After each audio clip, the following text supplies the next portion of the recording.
I would love these songs. It's good. Hey. Mario never goes out of style.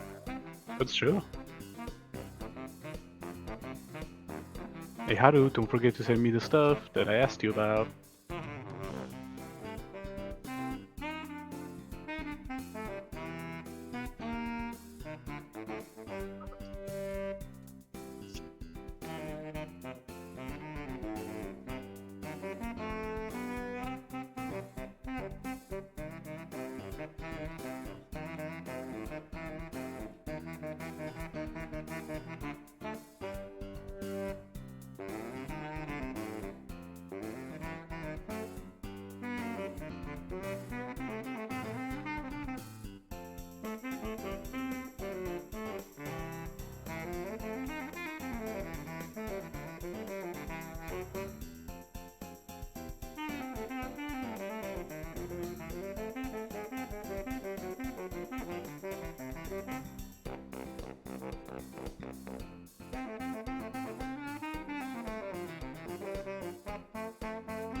Man, that song had various points where it looked like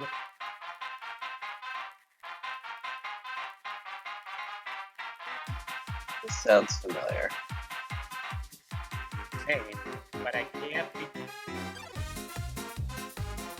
Oh, Ah,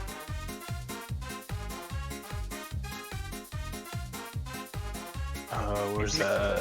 It's Metatron's Neo team. Oh, that's what it is.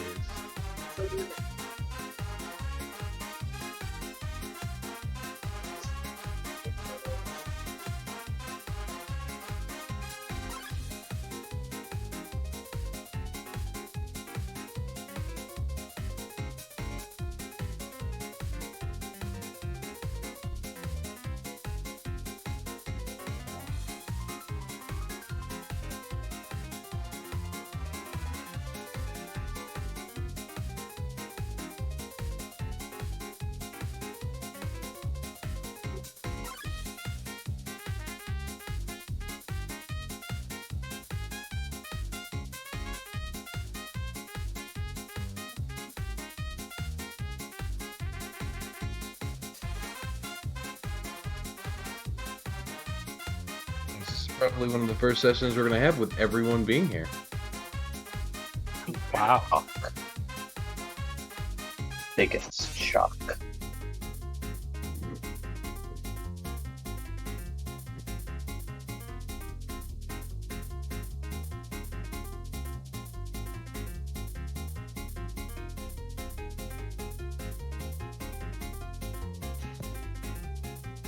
Oh, and Crag, I'm sorry to tell you, but I had to put the same bear down like 3 times.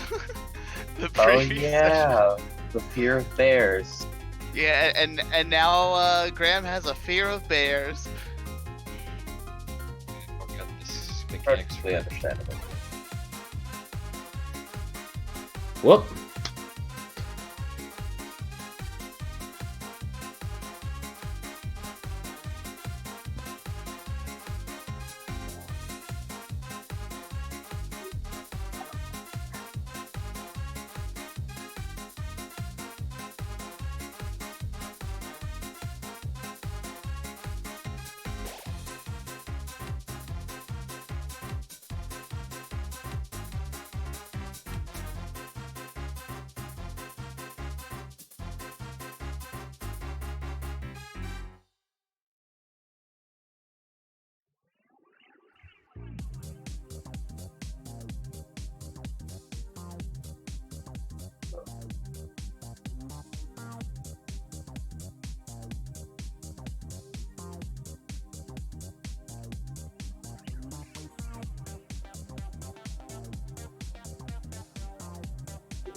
Seems I will have to go eat.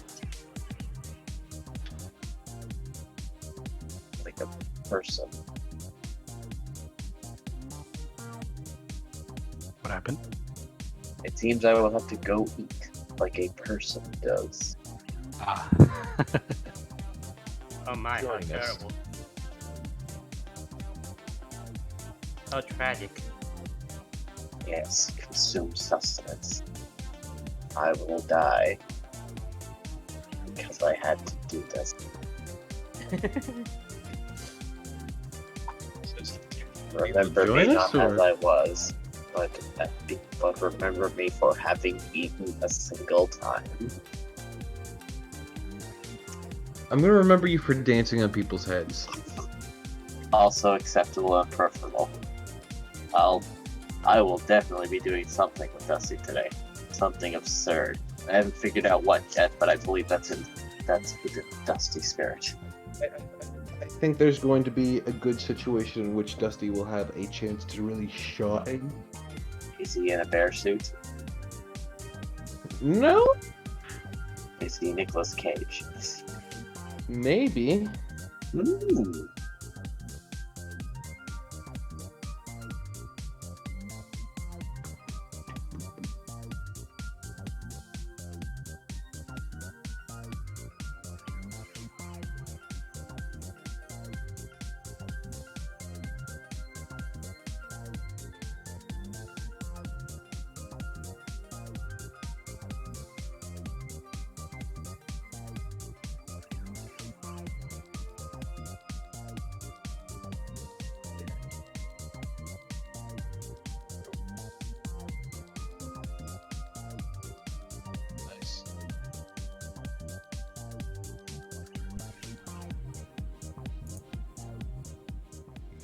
Hello everyone and welcome to the stream. I am Razim and this is Tales of Miraleth Dungeons and Dragons. I will turn it over now to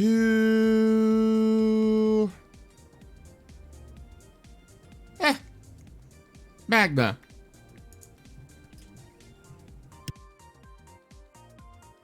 I just said he has to go and eat. I believe so. Yeah. I didn't hear it. Ah, Well, fine then. Craig! What have you been up to while the rest of us have been adventuring? yes, give us a recap.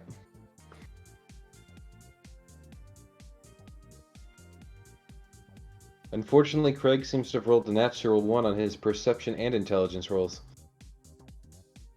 Uh-oh. Oh, for the love of all that is Craig? holy. Rel! He's having mic problems. Ah, Ah, okay. he rolled a 1 on his performance check. Bad No, rolls today. he rolled a nat 1 on his use magic device check. It's not magic, it's electronic. Also, Craig, I can see that you're talking, but still can't hear you. Same. Hello. Oh, hey, Dusty, you're back. Give us the recap. Well, Craig fixes his microphone. Well, last session, we fended off pursuers of the Sheep's Apprentice and their dogs and their shockingly immortal bear.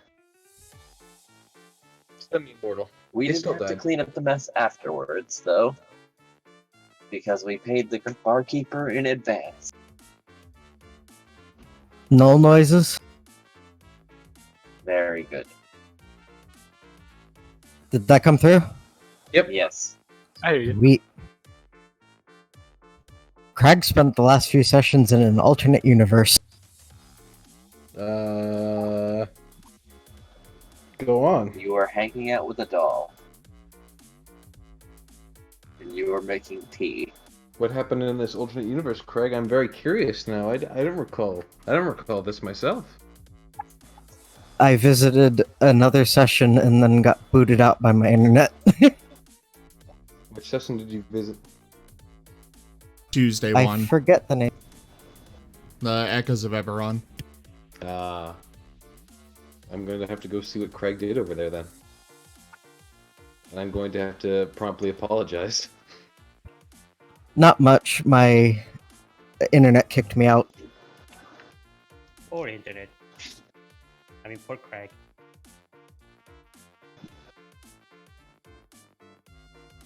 So Craig has returned from the void. I suppose so.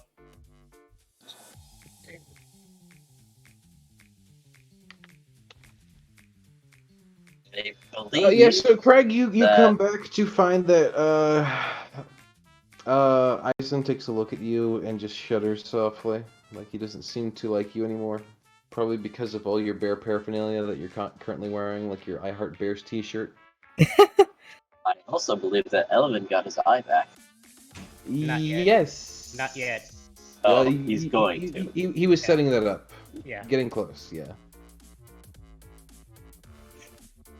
I could have asked Moriarty to try and do the spell, but Edelman didn't want to do that because Moriarty was drunk last night, and he didn't want something to get messed up.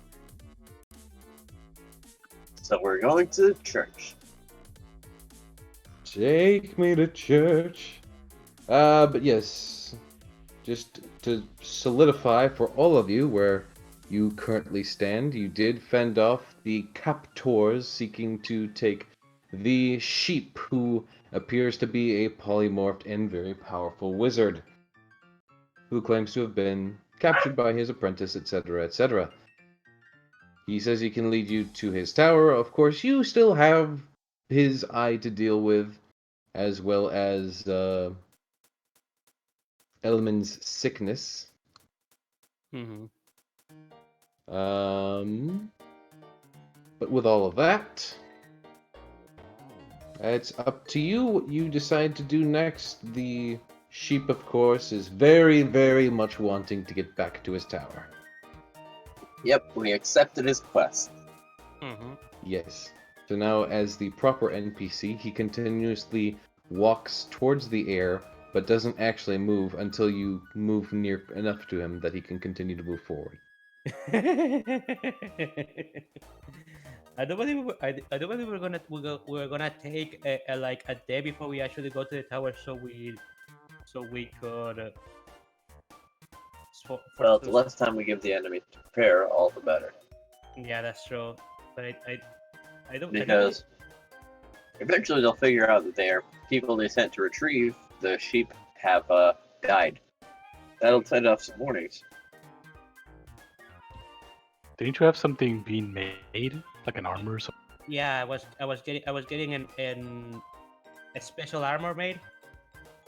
Yeah, I believe you took care of that yesterday. Like, I mean, currently it is the night past, and you dealt with the people in the morning, so it's technically morning right now. It could be done by now. Okay. Oh. Well, I already got the money deducted, so if you say I can already get the armor, then all right. What was the armor though? It was plate, but it was special. I believe it was special plate or something like that. I believe you splurged for the mithril, yes. I think it should be in your inventory though already, shouldn't it? It is Check not. your inventory. Okay. Well, then I will go ahead and quickly calculate that out and take care of that in the background. Well, what are the rest of you doing?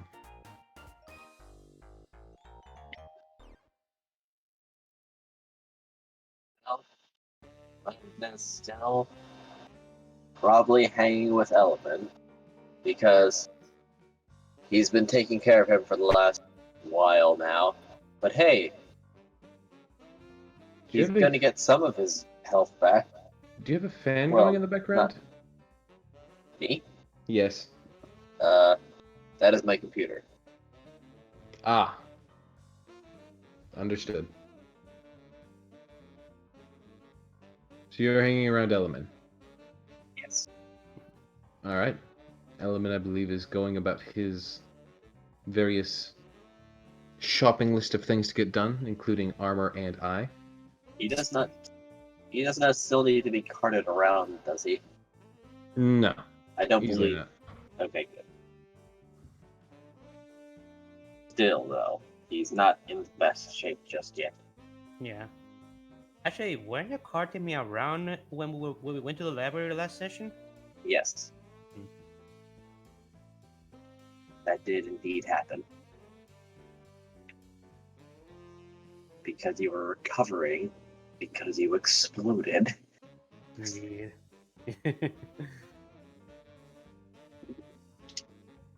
Alright, it seems as though Risk's phone is going to be a little unresponsive today.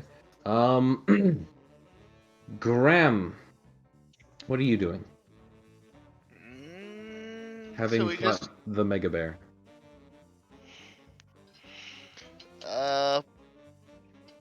probably not much, as Graham doesn't really have anything to do at this moment.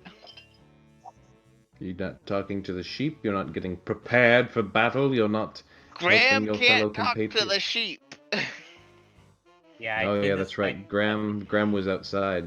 You could get someone to talk to the sheep for you, like Craig. Craig can talk to the sheep, even though he technically wasn't here. Yes, but Crag has bear, remember? And He doesn't. I now have fear of bear. He doesn't have the. Oh no, the bear. The bear was inside.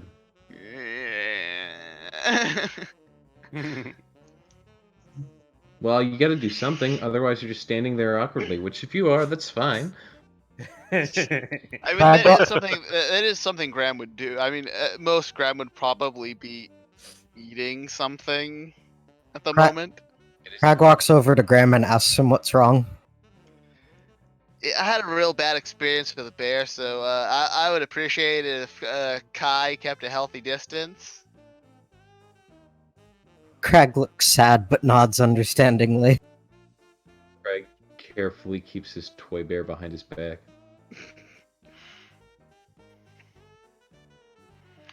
I'm pretty sure Graham wouldn't have a fear of a toy bear.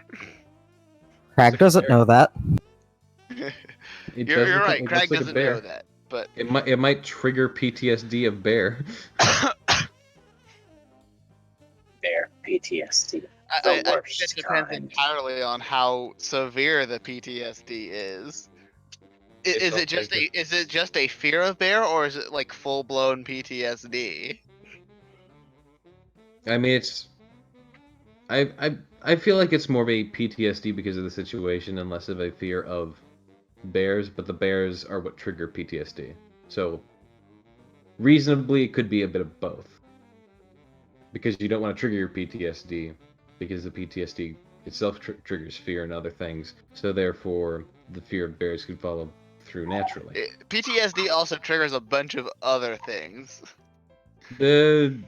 A variety of things, depending on the individual roleplay, various medical standards, etc., etc., etc.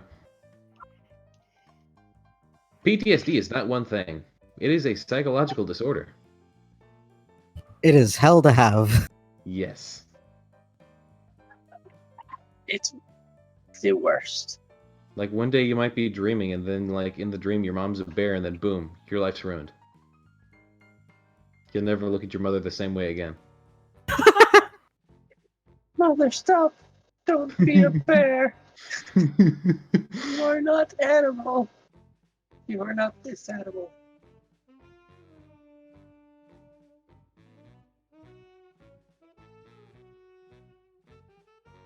I'm happy I haven't had a dream of my mother turning into a bus.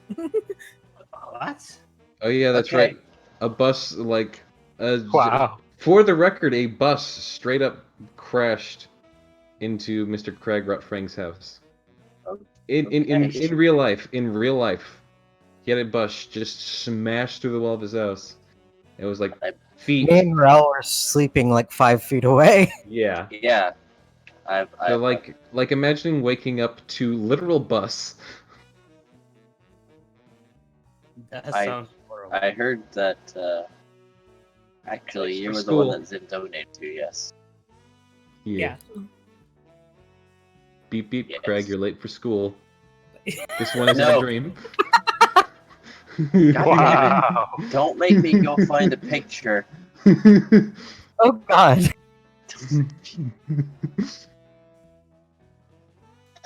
God damn it. Alright, now I have to. All right, Craig, what are you doing after now that you've talked to Graham, and now that Graham is just kind of sitting there not really sure what he's going to be doing? I'm going to wander to try to figure out what all happened from someone who looks less traumatized. Well, there was Elysian, but he has made himself scarce, as has Mr. Magna, who is following along. So that leaves you with basically Risforn, who is kind of not available at the moment. There's some people at the bar, the bartender himself. He asked Various the bartender if he knows what happened to the rabbit. The bartender glances over and goes, "Oh, him? He killed a bear 3 times. It kept getting up. Last time it got up, it was all bloody and messy. They paid me a good amount to clean it up." Crag frowns. How does bear get up after dying? Sheer determination. My bet necromancy is somehow involved. I don't know how, but I bet necromancy is somehow involved. I mean, the last time the bear got up, it had no skin. It looked like it was bloody inside out. Like that thing was terrifying. That sounds unpleasant. Yeah, likely was. He seems a bit And shaken. Graham had to kill it every time. All of his friends were busy tied up killing other things, so it was all just him. Little rabbit, scared and alone, looking up at a giant bear. Bays eat rabbits.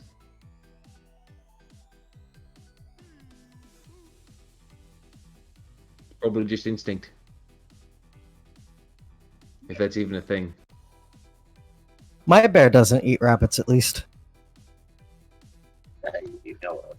I think out of character, I'm pretty sure you can't make that claim as your bear has been known to eat, humanoids.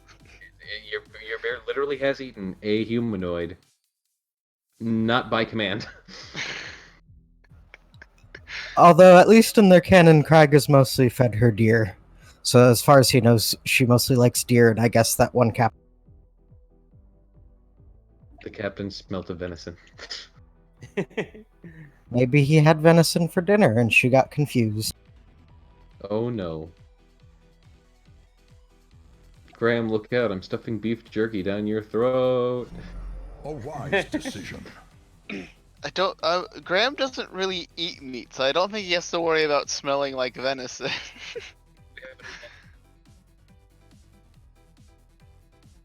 Hey, Graham, I got this new boyfriend. He's a deer. Anywho. Then you're gonna die. Well, shit. And don't worry, your boyfriend will probably go first then. Okay, and enough peddling around. Zaire, is there anything you're doing this morning? This wonderful, fine, beautiful morning that doesn't smell like bear guts splattered around? Just getting breakfast, probably. Okay. Well, there's Graham. You can sit with Graham. Everyone else is going about their own things. And by everyone else, I mean basically everyone else but Craig, who's talking to the barkeep. Glancing over at Graham with concern.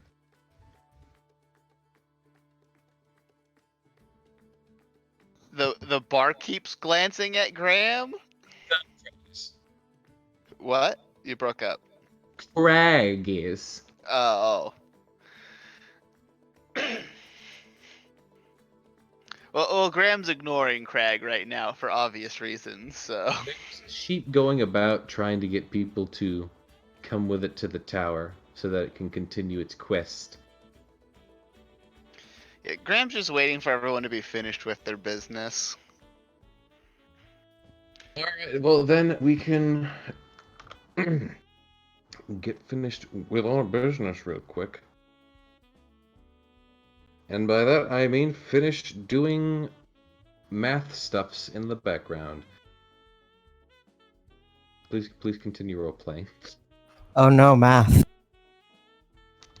Magna is probably not needed, but he's being there just in case.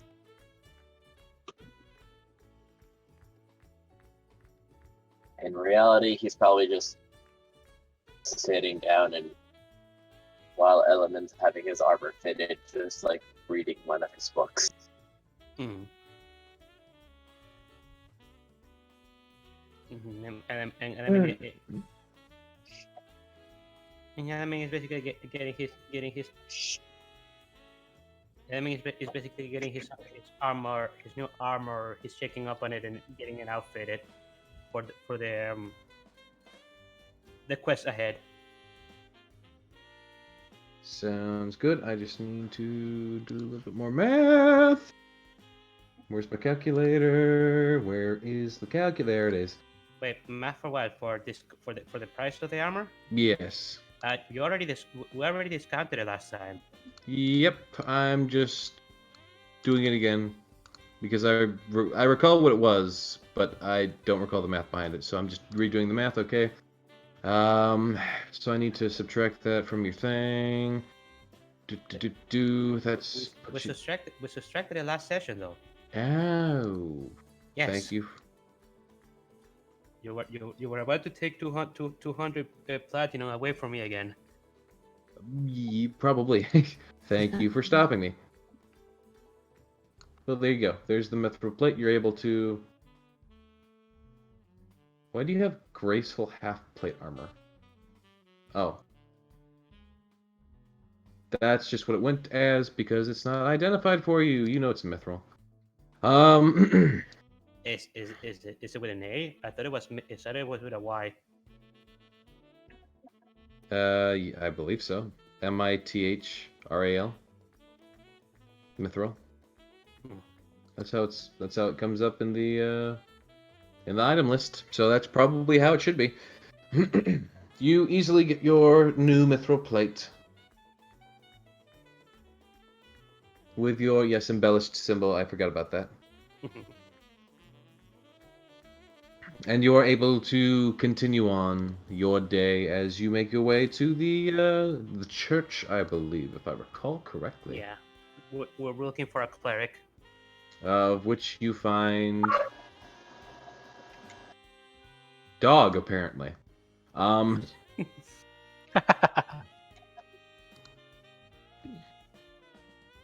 Anywho, there you will find the kindly dragon who likewise worships Bahamut that you had met before. Dragonborn, I should state.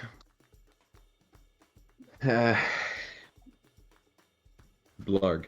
And she will, of course, offer to help you. You just need to give her the scroll of restoration, I believe it was, or...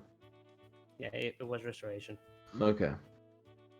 With the scroll of restoration, you once again have the option, before you finalize everything, to either replace the eye or to get rid of the sickness. No, I definitely want to replace my eye. All right. Or restore my eye.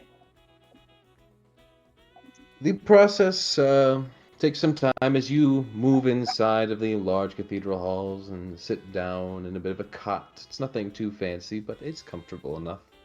And she moves above you and she takes your eye in hand and kind of gives it a sort of, slightly disgusted look over it, but moves to start casting it and start, trying to more or less place it in your socket.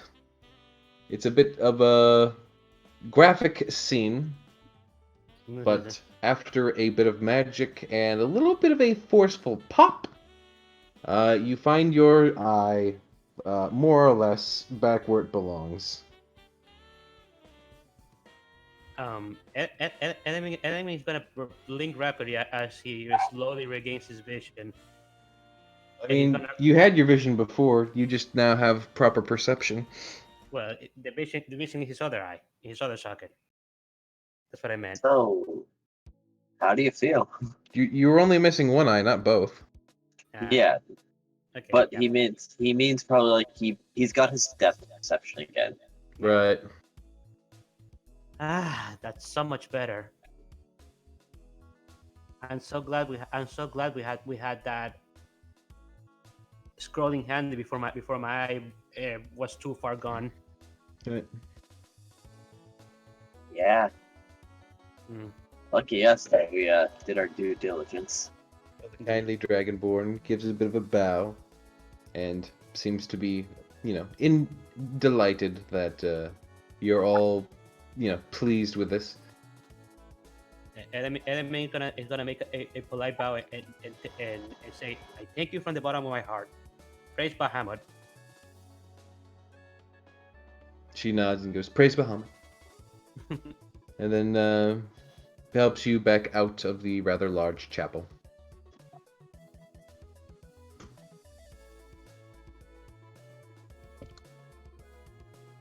And once outside, that's basically all of your list taken care of. Mm-hmm. Now I'm gonna return to the time for when we get ready to embark on our quest. Alright, so you return to the tavern in which you find Crag, as well as Zyre and Graham, all going about their business, and of course Magna, you return as well. Yep.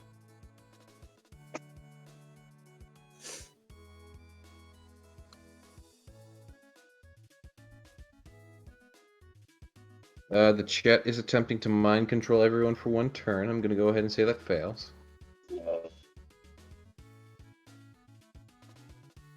Wait, what happened? No mind control. No mind control, thank you. This is a PG session. Oh? What Probably are we not. doing? Probably not. That was a lie.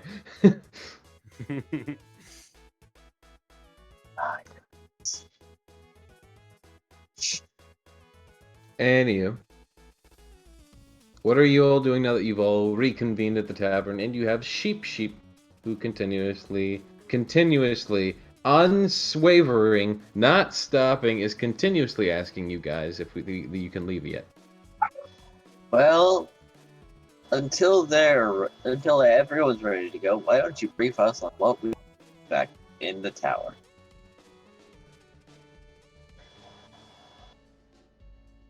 He blinks for a second. Well, the tower is mainly a place of study. And my quarters. That's basically it. Big old study. Alright. Now, what would you expect us to find now that your apprentice has taken it over? He blinks softly. I have no idea what he's done in there. I haven't been allowed to go in years. Okay. Wait, where is Magna talking to the sheep at? Well, Tavern. you return. Yeah, So, you guys are in the main tavern. Like just in the lobby, sort of, main drink and bar Well, area. Graham will see him talking to the sheep and be like, "Hey, Magna, so Yeah. does he happen to what? Can you tell us a little bit about his apprentice? Because maybe we can kind of trick him into getting into the tower." He can understand you perfectly. Alright, Sheep, what do you say? He nods to him. The sheep glances back, up to Magna. Well,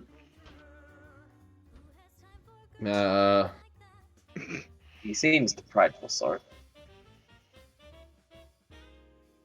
he blinks a bit, thinking. When you don't know your apprentice at all and wonder why he turned on you.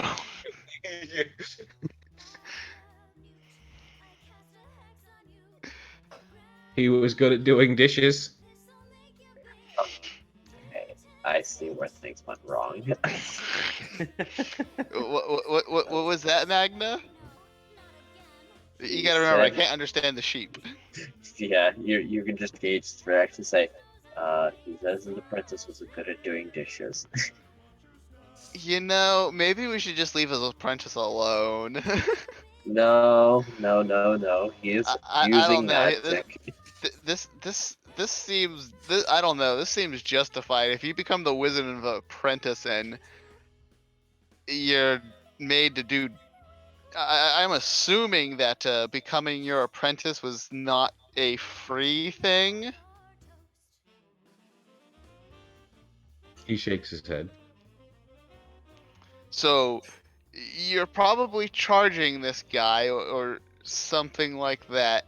And the only thing of note that you can come up with is he's good at dishes. He hasn't gotten to the magic part much yet. Wait, how did he pull this off then? He did. Remember, guys, he did it with an artifact. Yes, but if you can't even cast a spell using a magic artifact, usually it's difficult. He can cast some spells. Oh, okay. So this sheep was basically using his apprentice as a slave and expected what exactly to happen from that arrangement? He wasn't being used as a slave, he was an apprentice. This is how I came to learn.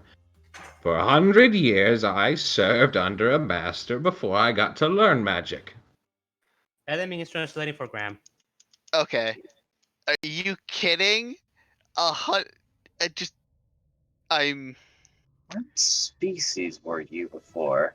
Because not as many people are so long-lived. I'm an elf.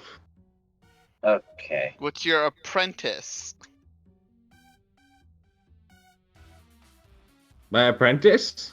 Yes. What is this species? He is a fox. Foxkin. Okay. And Okay. you expect him to do chores for 100 years. That's what I did. I don't think. I vote we leave the sheep to die. Listen, he is smart, but he's not wise. It's a folly of the studied. Oh, Now, okay. I think I might. What was the trait of the? I think he might fall under the category of one of these people we're looking for. I think it's in notes. I don't know where you saved it. That was a you thing, my dude. Yes, I put it in notes and made it public. You're talking about one of the heroes. Yes, this guy might be one of the. I don't. Not sure. Not sure if the thing it would use to what's it called, test that will work while he's transformed. His biology is probably all different right now.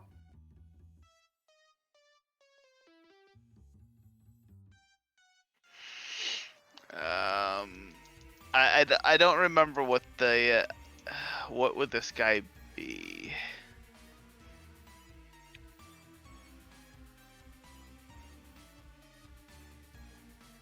Oh hey, it's the Team Rocket theme song.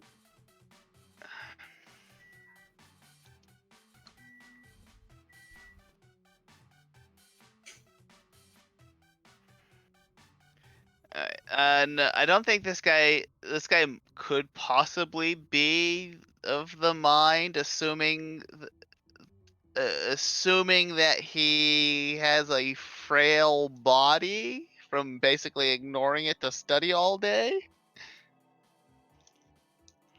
But either way, I still feel like his apprentice is justified.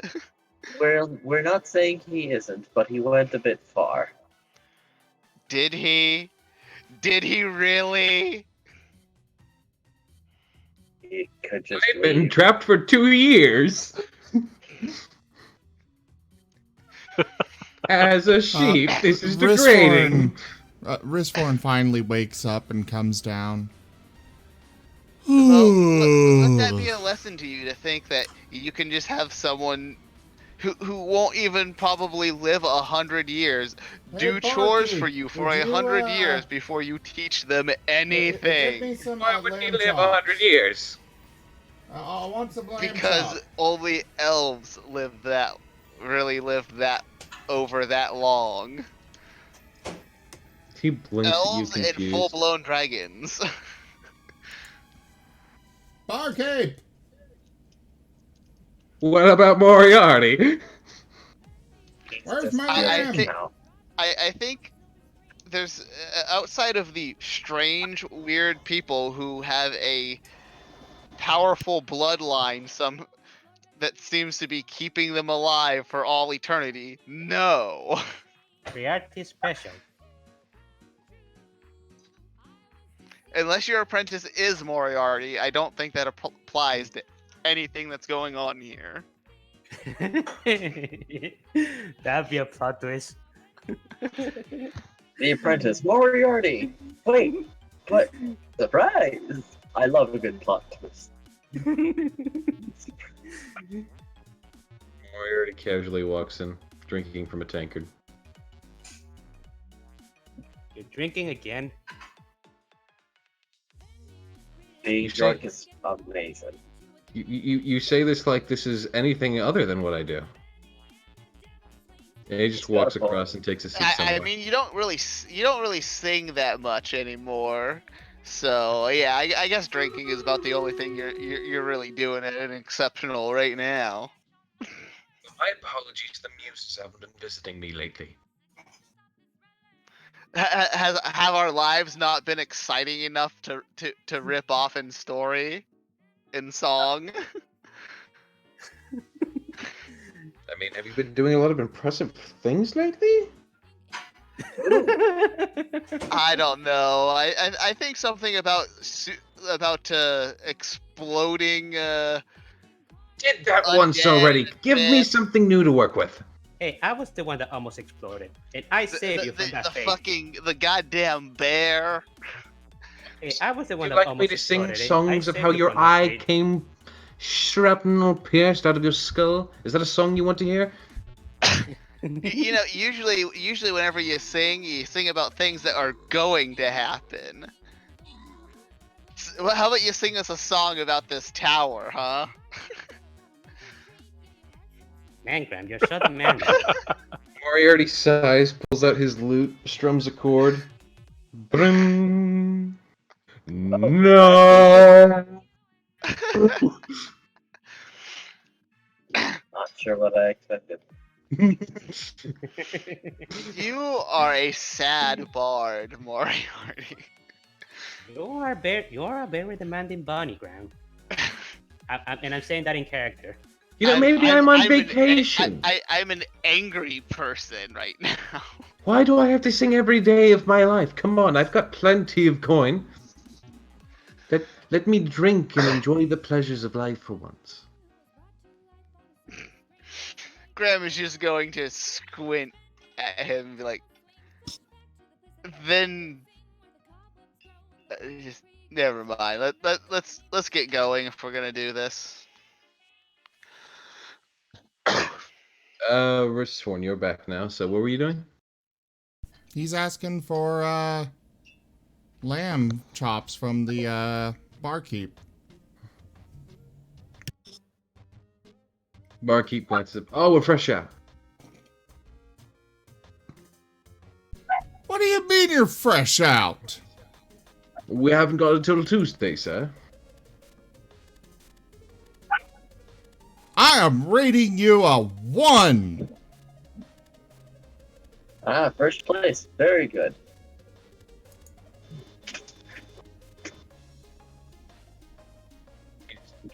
Blinks at you. Okay, you gonna order something? Fine, just give me whatever you got for breakfast. Dinner. He gives you toast and eggs. He is satisfied. Got any fish? No, sir, fresh out. God, these guys have nothing.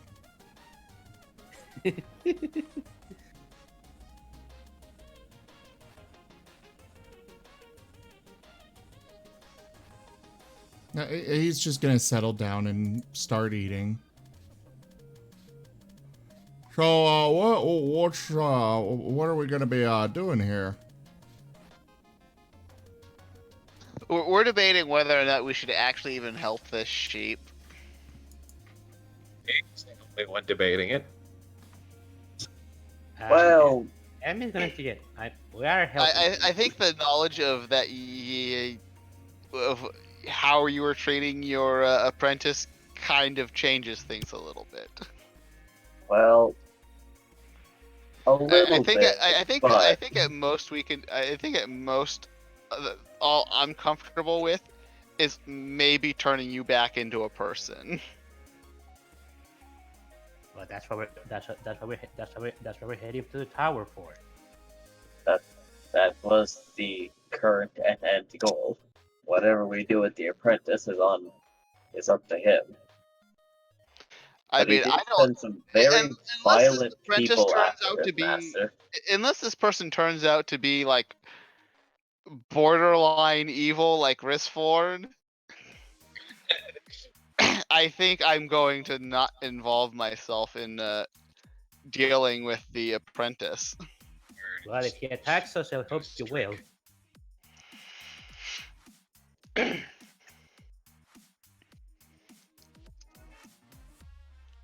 So, you all set to head out? Or what are you doing? Yeah, I guess. Yeah, if we don't set out soon, I'm gonna start lifting weights. The path of the party is determined by you. I'm ready. I'm ready.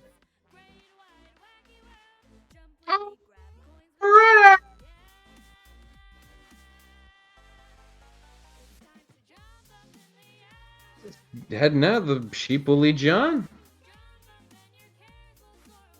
So, Assuming there's no objection, which so far I haven't heard any. Nope. We'll go take our You would be- airship. Towers. Right. You know it's only like a small trip from town. It's like, Yeah, why are we gonna take the airship there? especially it's also like sort of in the woods. You're not gonna be able to land that properly. Also, you would like really, really, really be a dead giveaway. Like you would notify them you're coming in advance. There's nothing less subtle than the airship. Fine.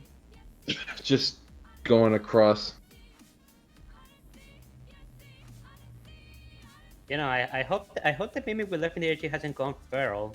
I don't think we've fed him for a while. Who? The mimic. Oh yeah. I mean, someone's probably taking care of the mimic on the ship. Oh, probably. Maybe it's bonding with someone besides Respawn. Is it perfect? Respawn will, of and course, be cat. going and recovering it.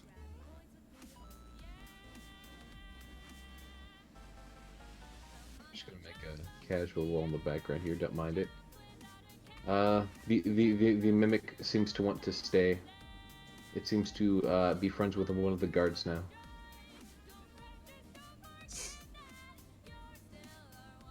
The tweeting from the background.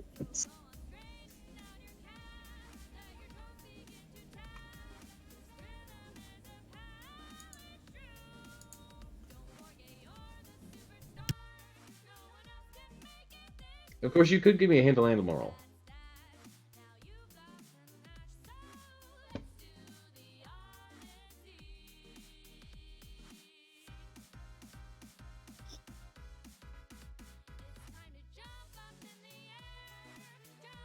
Silence.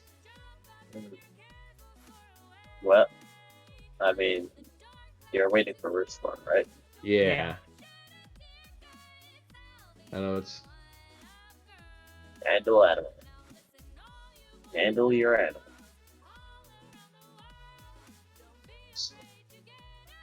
Testing 1, 2, hello? Respawn? Sam? Yes, I I'm mean, I can hear here. the music. Okay. My god. You having some bad lag there, or what's going on?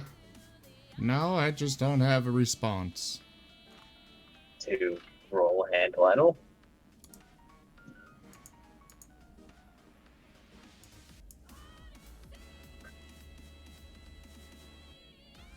You're able to coax your proper pet back with you. It follows along. Yay. It does seem to be a little sad because it was having a lot of fun with that guard, but you know, it's a good pet. It's a trained mimic, so it understands its place. It understands its place.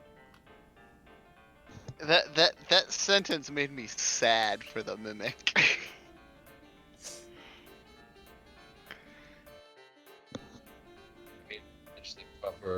Proper care and treatment and actual affection and love shown to the creature will, you know, make it happier. But you know, that's just a suggestion. Animals tend to like that. Anywho, you're taking the mimic with you to the well, not stronghold, but to the tower in question, I assume. Yes. Okay. As you move along with your mimic, it skitters along with its legs and its overly sized tongue. It does seem to be enjoying the fresh air, at least, and the natural side of things as it goes off, potentially chasing things through the bushes as the party simply walks along. The goat glances at it in amazement as it skitters back and forth, you know, like I almost thought it like, was you a know, sheep. It's a goat now? When did that happen? sheep, goat, basically same thing. He's continuing to polymorph into barnyard animal.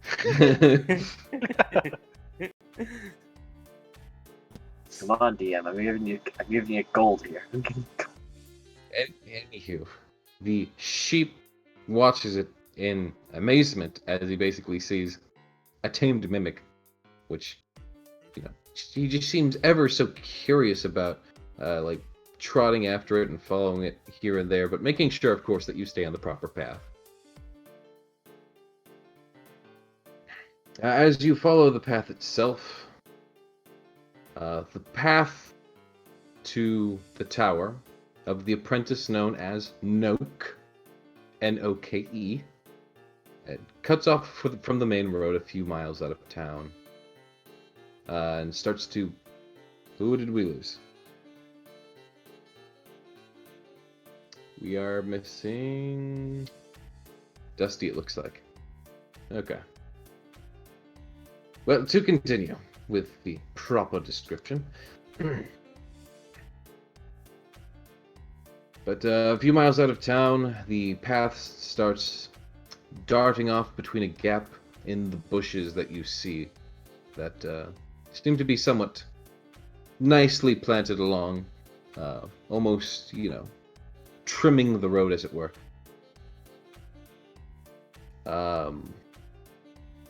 But through the well-trodden route that the party soon weaves their way through, going through various trees and a bit of nature, they see themselves surrounded by nice, tall oak trees. As you go along the path, you notice that there are a variety of footprints and paw prints that lead down this track, up and down. The track continues through these sparse woodlands for perhaps a mile without any sign of habitation, but it seems like the correct way to go, and it is, of course, the way that the sheep is leading you. It is then that the party begins to notice a rather old-appearing structure through the treetops. And as you come before it, still in the bushes and in the trees outside of sight, rather than seeing a tower made of stone or glass, the house before you seems to have been formed from the living branches of 4 sturdy oak trees. These have been shaped and woven to create thick platforms from the trees themselves. The lowest of these platforms, roughly 40 feet across, you would suppose. It sits about 10 feet from the ground, with the only obvious route up being a gentle slope formed from the roots and branches of the tree that connect roughly with the main path. Branches curl around its base, creating a rough bowl shape around it. From where you'd stand, it's possible to see that there are small flowers and even smaller trees growing around its edge. By far the largest of the 3 platforms that you see, though, is in the middle. It looks to be about 60 feet across and 20 feet above the ground, towering above the last one. It is fully enclosed with a wall formed from the twisting branches. You can see evenly spaced little window-shaped gaps in the carved within these tree-lined walls. As well, you can see what appears to be a door at the point closest to the little garden-like platform where you see the trees and flowers. And then finally, sitting highest above the rest, roughly 30 feet above the ground, is a much smaller platform than the others. It looks to be linked directly to the central platform by another small slope. And then scattered beneath there seem to be 2 small wooden huts and a rather large outhouse. And can I get a perception roll from everyone?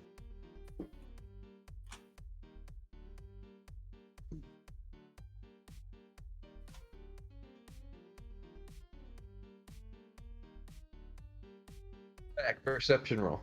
You just missed that entire description.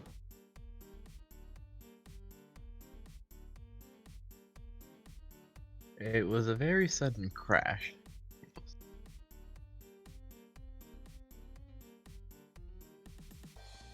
One second, I seem to have forgotten how to play the game.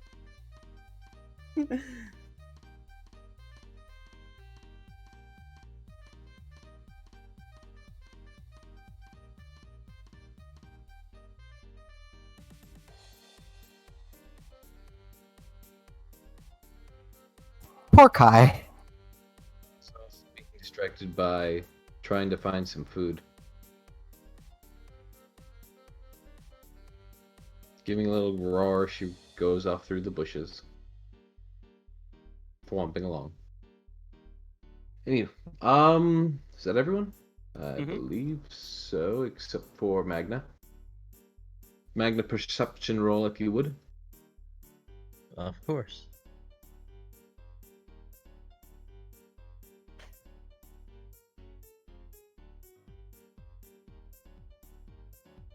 Nice. So, for Graham and for Elman and for Crag, the three of you notice, sort of after the pathway starts to lead into the roots and go up to that first platform, the three of you notice that there are oddly some swords stuck point down into the dirt. That's just sort of standing there. Everyone else, being, of course, Risforn, Zaire, and Magna, you three can see even a little bit past them to see to which they belong. Where you see slightly behind the root, there are 3 apes that seem to be doing something between themselves that is keeping them fairly distracted. Ooh.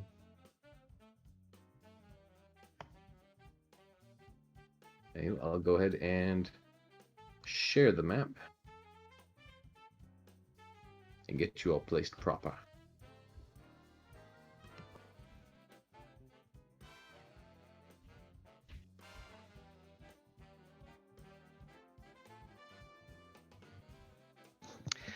I think Graham is going to send Snowy ahead of the party and to kind of act as a scout, and Snowy is going to be invisible. Let me actually reveal some of the map as well so that you guys can see stuff. Monkey, monkey, monkey.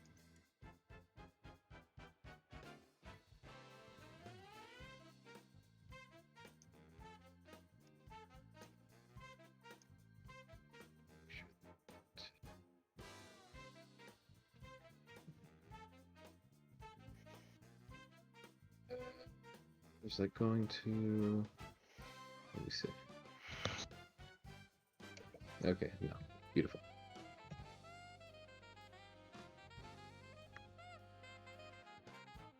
I've got to...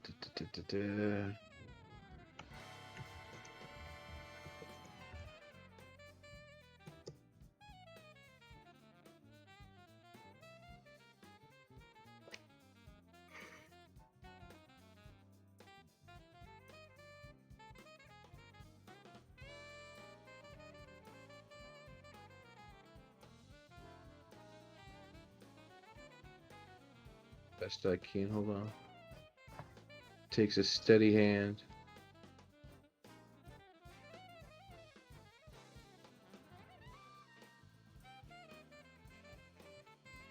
So nicely carve things out.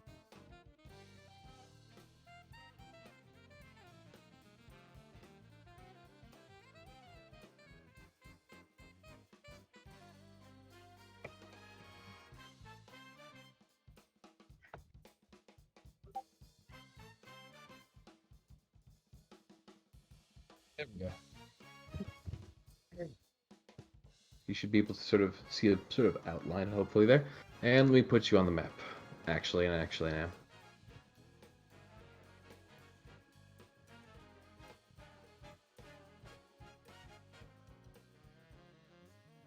And I'm gonna need Snowy. Yep. There's the fun.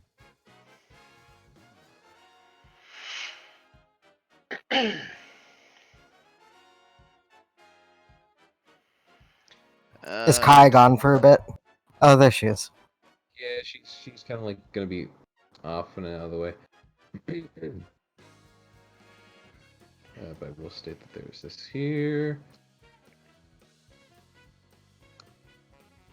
You guys kind of came in near these sort of little huts. I see nothing. I don't know how you see nothing. Oh, I guess I can't see the inside of the huts. Yeah, that's kind of why they're not revealed yet. Although there is some in between spaces I feel like should be revealed. Fortunately, a good amount of the map is the inside of the thing, so like, can't show you that. Well, yes, for the stuff that we wouldn't be able to see. Alright. Really?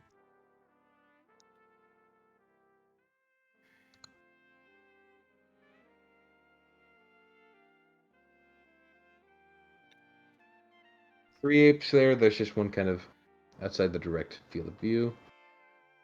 Graham, as you move Snowy out there, you can, of course, see the last one.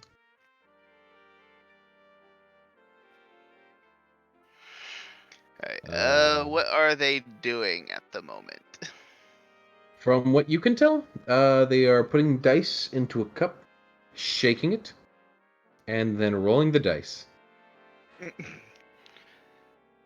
It seems odd for apes. I would like to roll Arcana, please, to figure out why they're intelligent enough to understand how to gamble. Maybe they've been polymorphed. You may go ahead and do so. I know nothing. In fact, I forget what magic is. I Graham- think this is perfectly normal. Bram, you have the strange inkling that these are not actually apes, but meat constructs. That they were done really well, so they look like apes. But these are really constructs.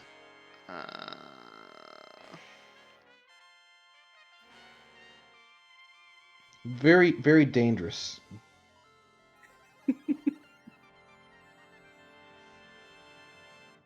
You might want to warn the rest of the party that there are some flesh constructs ahead. Yeah, there seems to be some really big enemies up ahead. They seem kind of dangerous, and they're gambling. Those of you who actually rolled high enough perception to see the apes, you think you just see apes. Yes.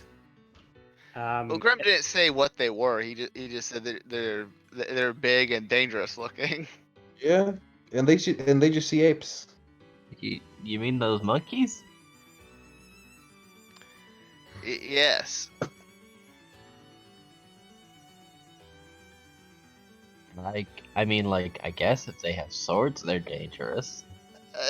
They seem to be gambling, so I don't think they're actual apes.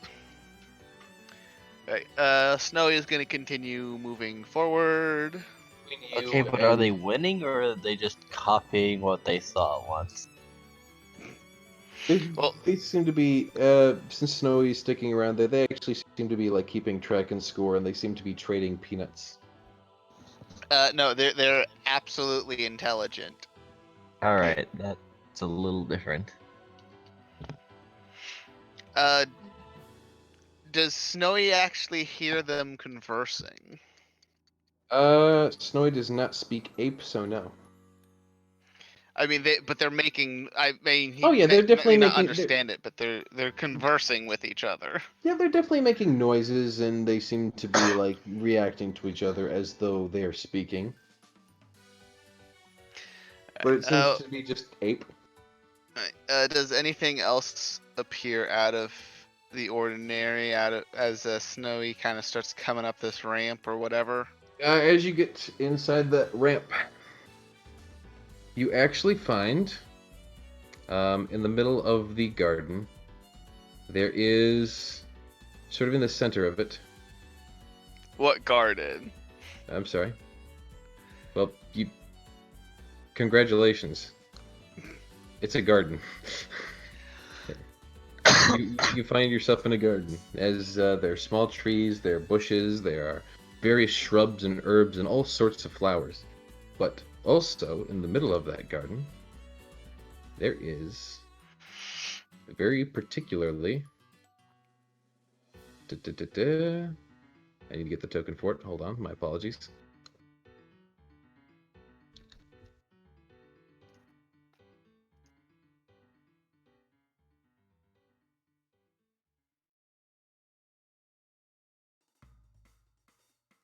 Just double check to make sure this isn't a bad idea.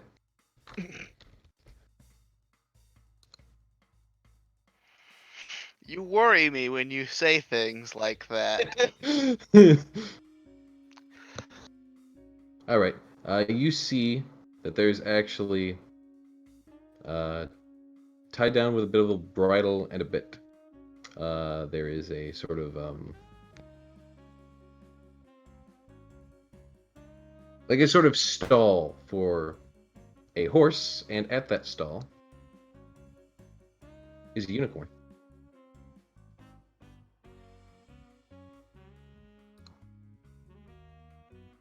Let me try this Arcana. Wait, actually, no, because I don't think a unicorn would count as nature necessarily. They don't. You know, he polymorphed one thing. There could just be like a lot of people because he didn't stop doing it. If that is the My case, hamster is getting then antsy. one, why If are they we be still loyal adventurers, to let him? us adventure. Because they're bored and they've got nowhere else to go because they can't converse with people. I don't see why they wouldn't. If they're not if it wasn't a thing that they wanted, I don't see why they would not overthrow him, kind of like he overthrew the very powerful wizard. Because he has magic in there in animal bodies that are unfamiliar to them. I Okay. mean, the apes are guarding him. Ah, well then. Who knows? So Gios? Oh my god.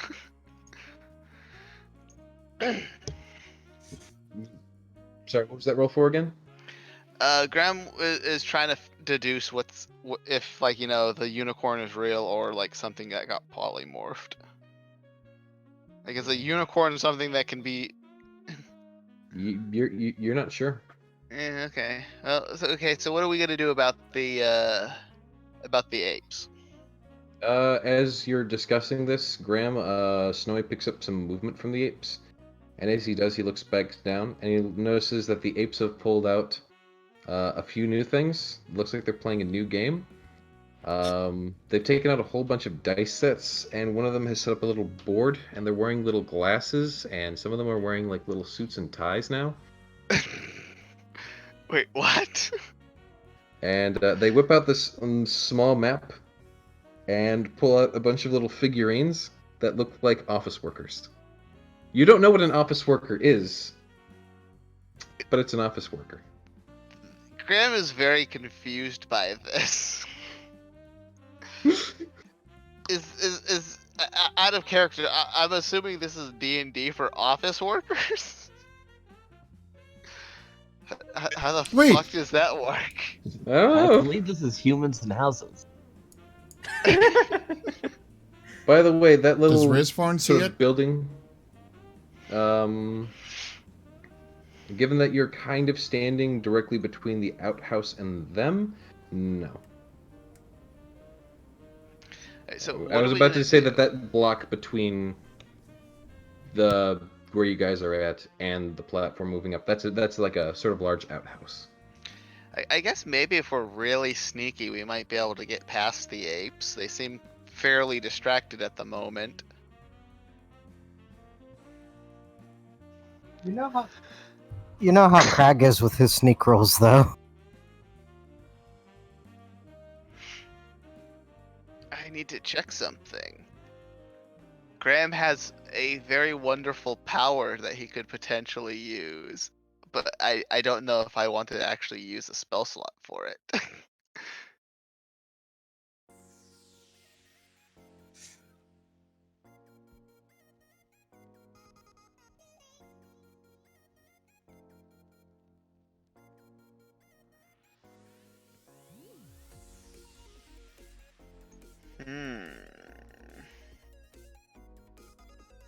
But yes, and if you do want to reposition, I'll gladly give you another perception roll. You have no reason to. I mean, you kind of rolled perception directly behind a building to see something behind the building, and I assume you want to see it, so...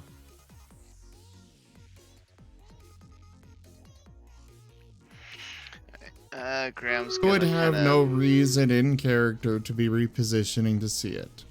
Boy, Yes. we still have to eat. Your father is sending. Oh, it's time for.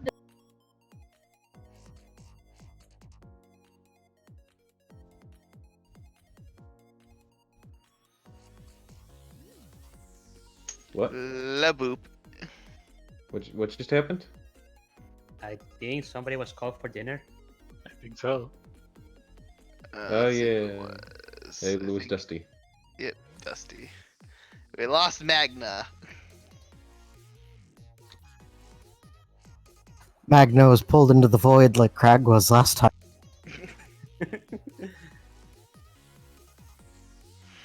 We also lost the Dusty though. Alright, so Graham's gonna kind of move up a little closer and be like, okay, so what's the plan here? Are we just gonna see if we can reason with them? They seem intelligent. I mean, we don't have to pretend like we don't have to. As long as the sheep is sent away, you know what? We send Magna away with the sheep to keep the sheep safe. We can just pretend like we're here to see the wizard. We don't actually have to necessarily fight anyone.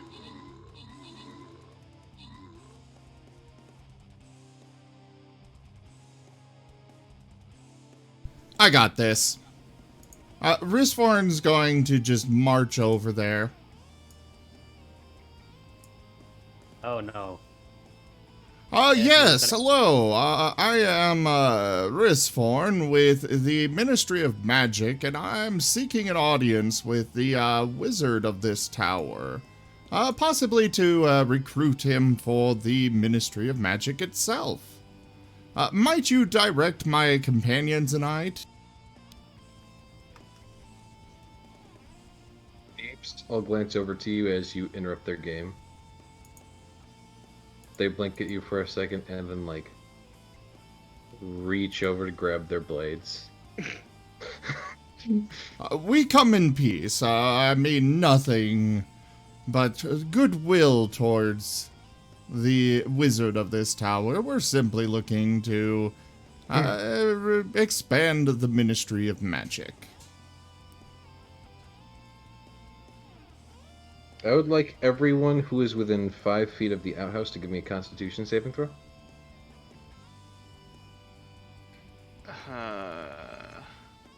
5 feet. Yes, so basically everyone not including Greg and Magna. I don't know why Craig hasn't really moved much.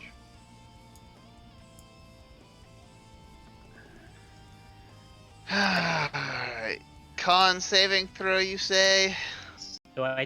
Is my con saving at a disadvantage because of the disease? No, in fact, we need to get that rolled because you had, if I recall correctly, on your informational sheet. Where did it go? Wait, I might have a thing for this.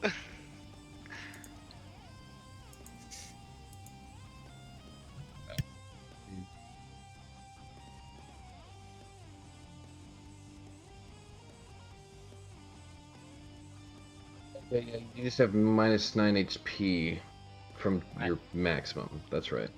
Okay.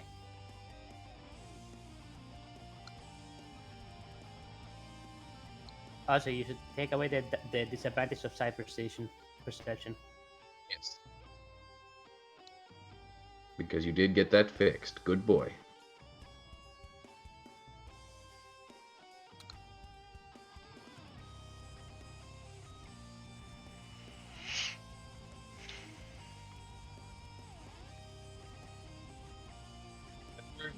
Graham, did you have something for this, or were you just...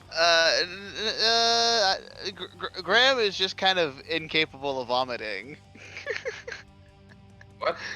If that's what you're, I mean, I don't necessarily think it apply. I don't know. I mean, he still might be like sickened by the smell, but he can't actually like puke or whatever.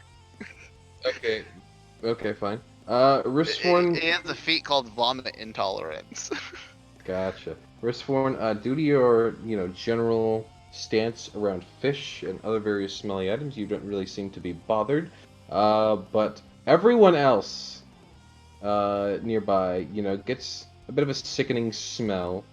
Zyre, all it really makes you do is you just get like a bit of a wince on your face, and you just like, God.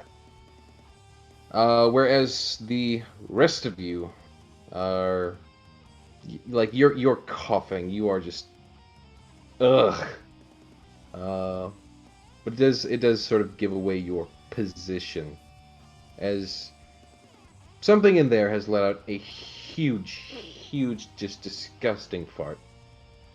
Oh.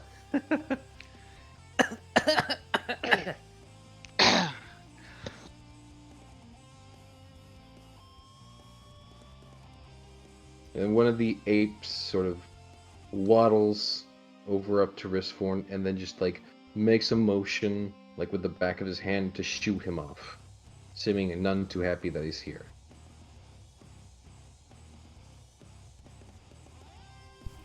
Oh, come now. I'm sure your boss would be very intrigued to hear what I have to say.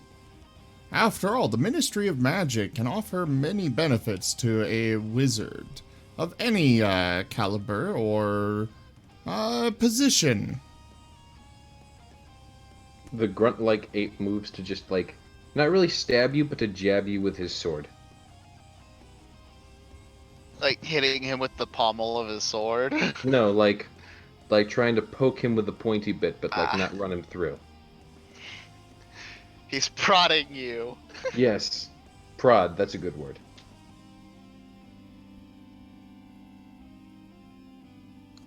I would really appreciate it if you did not attempt that. He got a 23. So you'd basically only take 1 damage though, because it's just like boink, like off. Grandma's gonna move away from the outhouse. Sorry, Sal, I mean.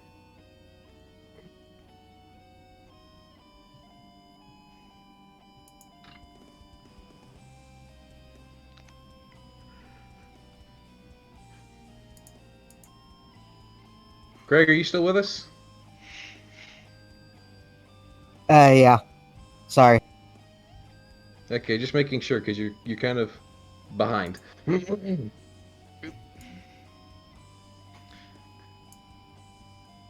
Craig is attempting to avoid the smell at the moment.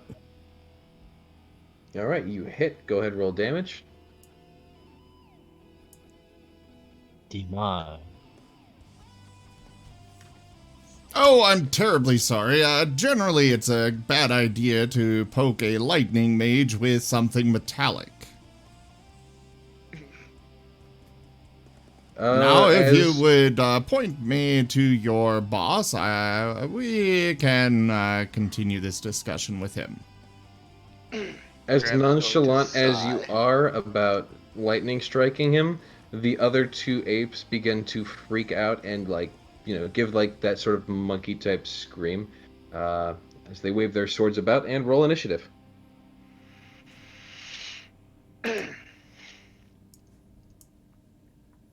Also, you might want to reveal them on the combat tracker.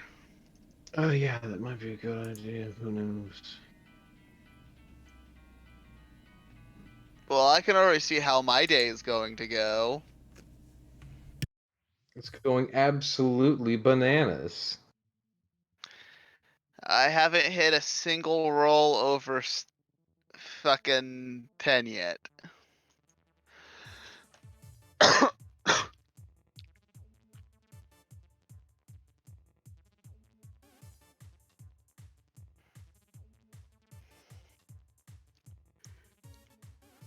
Oh, also, what does Snowy see at the top of this other ramp? Top of the other ramp is a locked door. Ah. Yeah, he gets about there before. So I'm moving back a little bit more so I can properly reveal. Yee.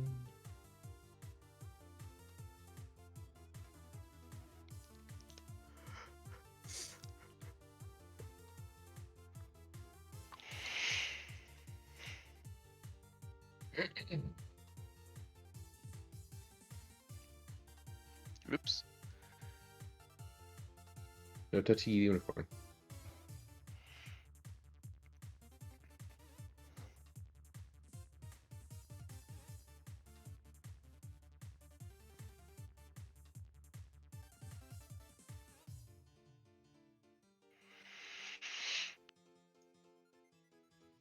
Everyone roll initiative? I think Yeah. so. Yeah. Okay, for some odd reason I thought someone didn't. Alright, Oh, then. even Magna rolled initiative. Yeah. Damn. Craig, it is your turn next. I guess Magna's here, he just can't be on chat. Not very much, no. Why is that? If you don't mind me asking. You heard the reason why. Oh yeah, dinner. Craig pulls out his longbow and takes a shot at 824.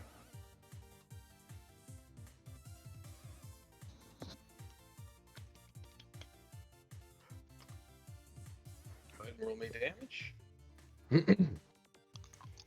As a 20 definitely hits. Your arrow flies and thunks right into his shoulder as he staggers back and wavers his blade around a bit more. Anything else? No, I think that's it. Alright, go ahead past turn.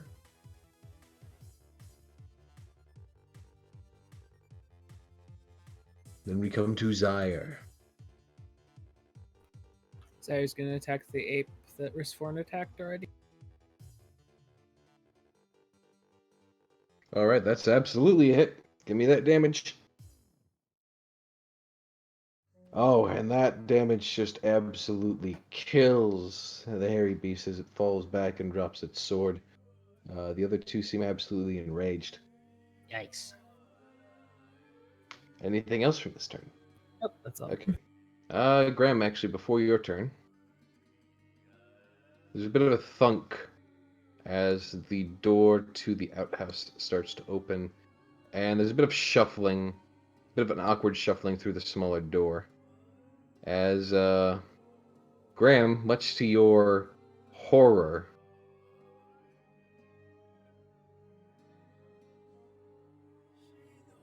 a bear starts to come out.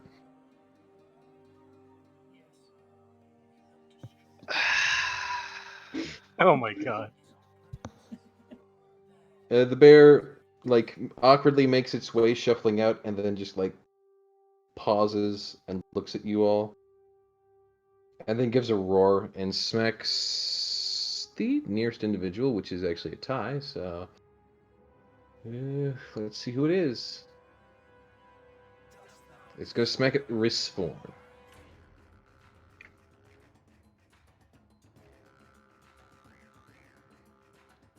At which it is only going to swing its claws.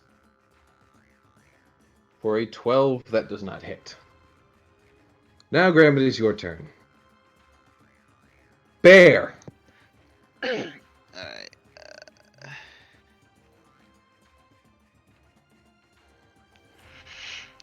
I need to check something real quick first. Alright.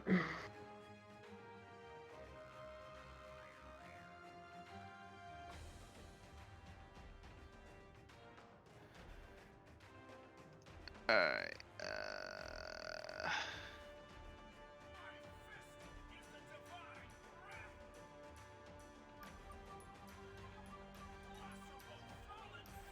Alright. So, you want me to roll wisdom or whatever? Sure.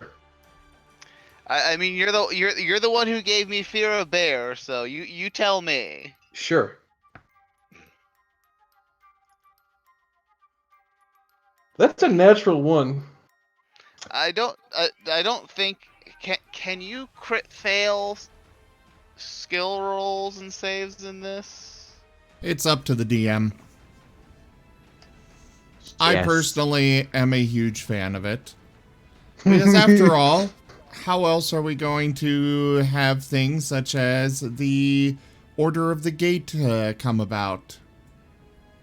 What was the Oh, Order of the now? Gate?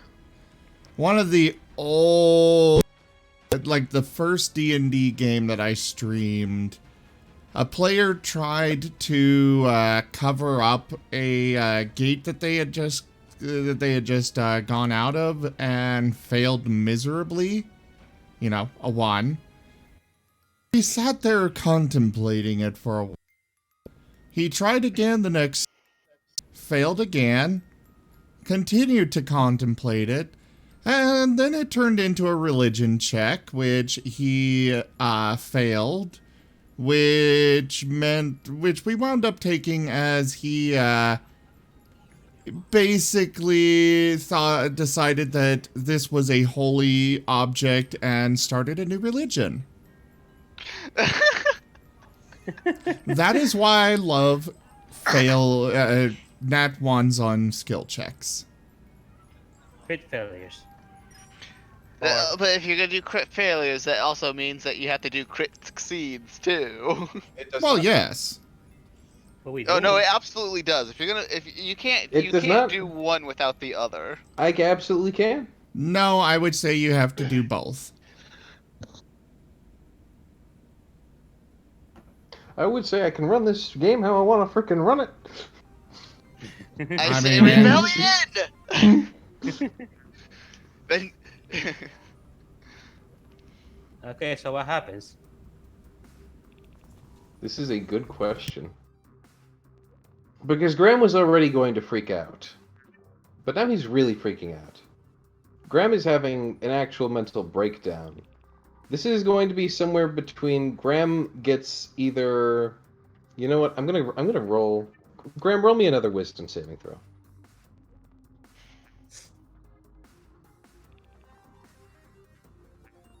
Okay. Graham, you are able to contain it, but like it is like debilitating. You are just like you kind of just curl up on the ground, roll up in a ball, and like you're just trying to contain yourself. For the next 2 rounds. Okay, whatever. Still not really okay with the whole curling up on the ground thing. I think I'd prefer like murder hobo on nearest person. I mean, if you would have rolled poorer on your other wisdom saving throw, that was what was going to happen. But you were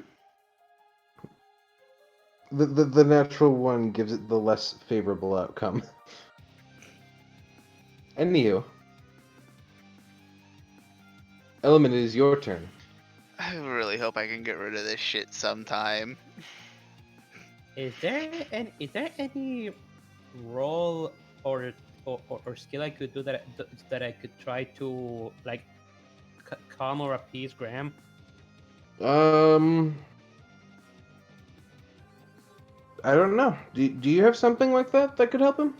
You should know. Well, no, I was talking about like a skill. Like I don't think any direct skill outside of mental therapy is going to help this.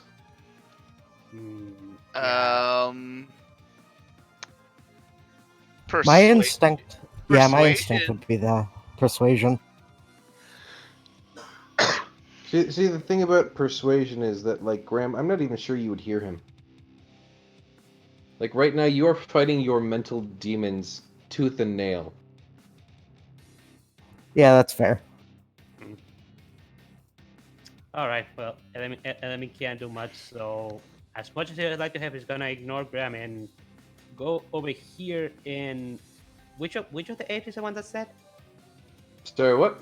Which of the apes are dead? The one in front of Risk one. I'll go ahead and delete it. There's also a bear. I'm assuming that the bear was a influence from the person who No. gave the fear of bears. No, the bear was just coincidentally part of the encounter. This bear was here before I even gave you a fear of bears.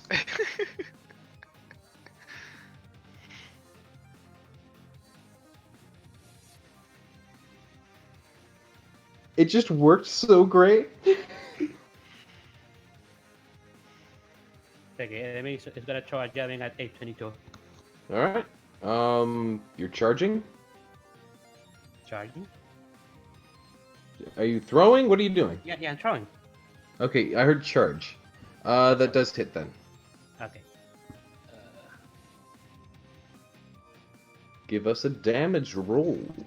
I still feel slightly opposed to the cowering and curled up in a ball in fear on the ground thing, considering that Graham has already undergone like a certain mental conditioning to begin with. Let me try to describe this better for you, Graham. You are not in fear. You are containing what could be. Oh, okay. Okay, that makes a lot more sense. I approve.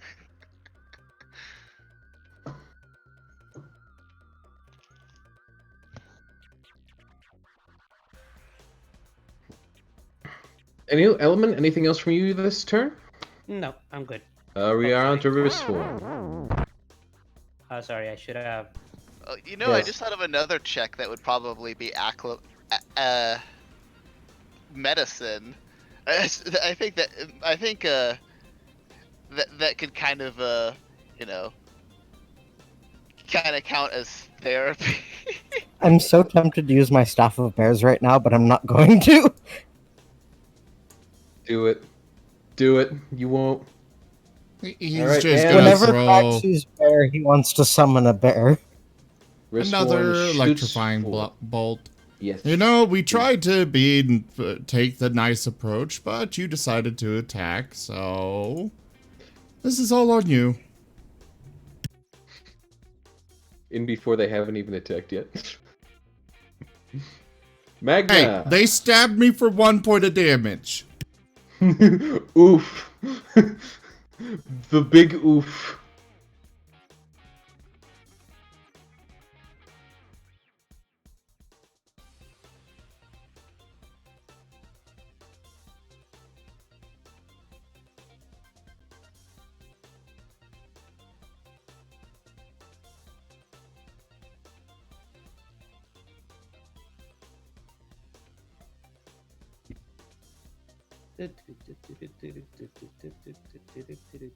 I don't know what's going on with Magna. He did roll initiative, but He's having dinner. yeah. Well, it goes to the ape then. The last ape available frickin' runs.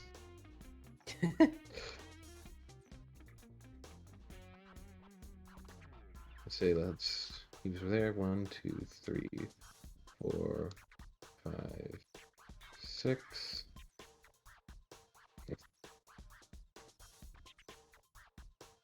He's barely still on the map if you guys even care to give chase. Well, as long as it's not running into the tower, it's probably best we just leave it alone. Greg, it's your turn. They're I'm still gonna use- there. I'm gonna use the Staff of Bears near the other bear, and take a step back so there's room. Oh, Element, you might be in danger. Oh dear. Right, you roll me a 1d20.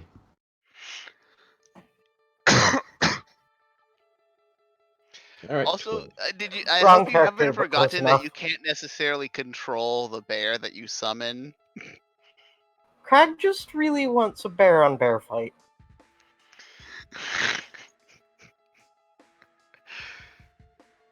I can't say that he's clever enough to put 2 and 2 together that if his friend's scared of bear, he shouldn't summon a bear. Oh no, I meant like if you summon another owl bear, it's going to eat the entire party. Craig is also not smart enough for that.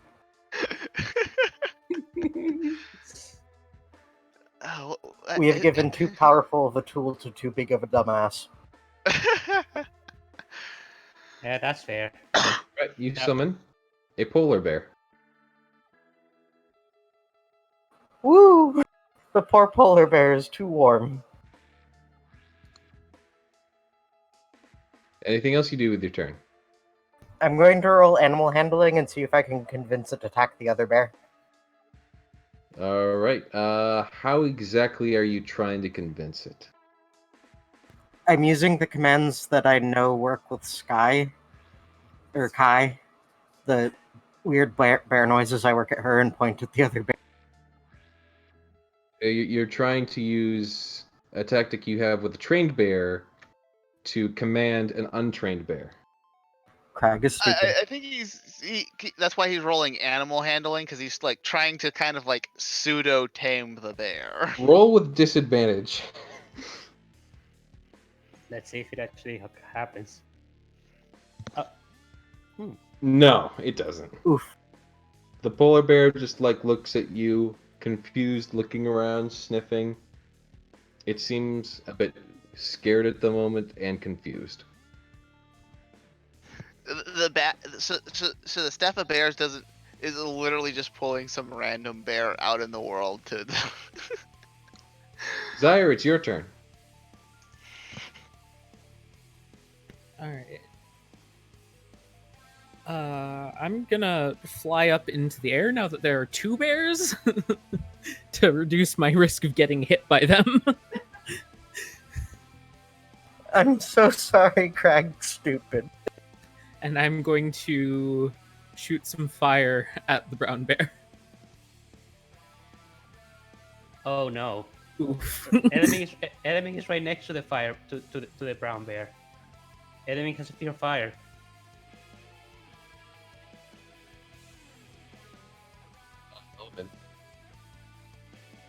Give me a wisdom saving throw. Wisdom save. Wait, why does that? That's a weird. Why is Element rolling a wisdom saving throw? He's scared of fire. Oh.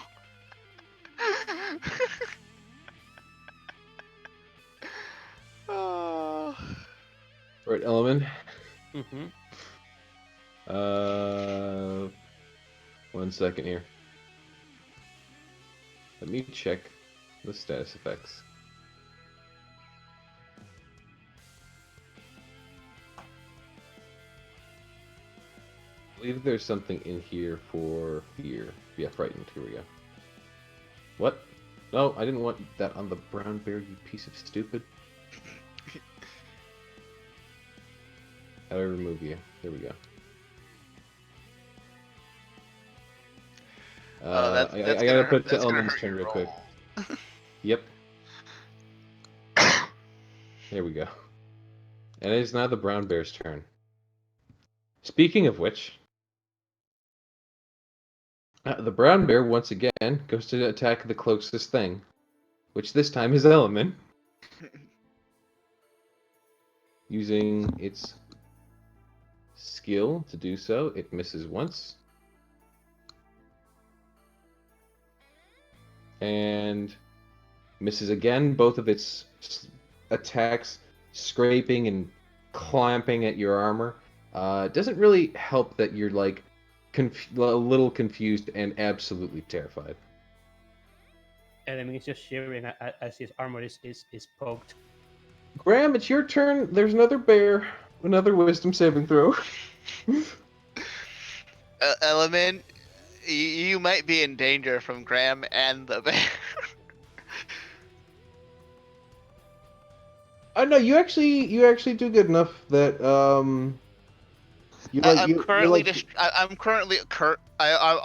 was already kind of distracted and already freaked out enough that my freaking out about the new bear hasn't increased it. You're actually starting to calm down. You're starting to breathe a bit. You're like you're bringing like you're bringing it back.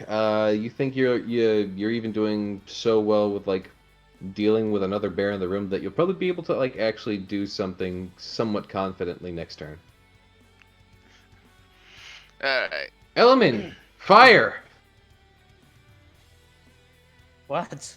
fire. Ah!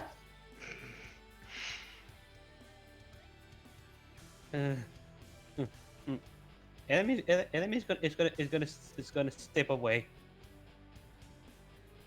from the bear because of the what happened in the previous turn. All right. Okay, you take an attack of opportunity unless you're taking a disengaging action. Yeah. I'll do All that. right. So you're moving, taking a disengaging action. Which, if I recall correctly, is half your movement. Yeah, I just moved 3 steps, so that's good. All right. Anything else you're doing? No. All right. Oh. Onto the polar bear. The polar bear gets a dice roll. It joins forces with the brown bear. Yeah, the polar bear moves up, and while looking at Craig, it sort of moves in and tries to bite at him. Ooh, it does a hit. And these things get multiple attacks. They do. How did you know? I wonder, could it be that I killed one like 3 times in a row? No. So, Craig, you're a bit too distracted with trying to train the bear that you don't seem to realize that it is confused. It probably doesn't even speak this language, and it is hungry, and you are fresh meat. This would That be a is- good time for Kai to use her special talent. It would be, wouldn't it? Well, maybe on Kai's turn.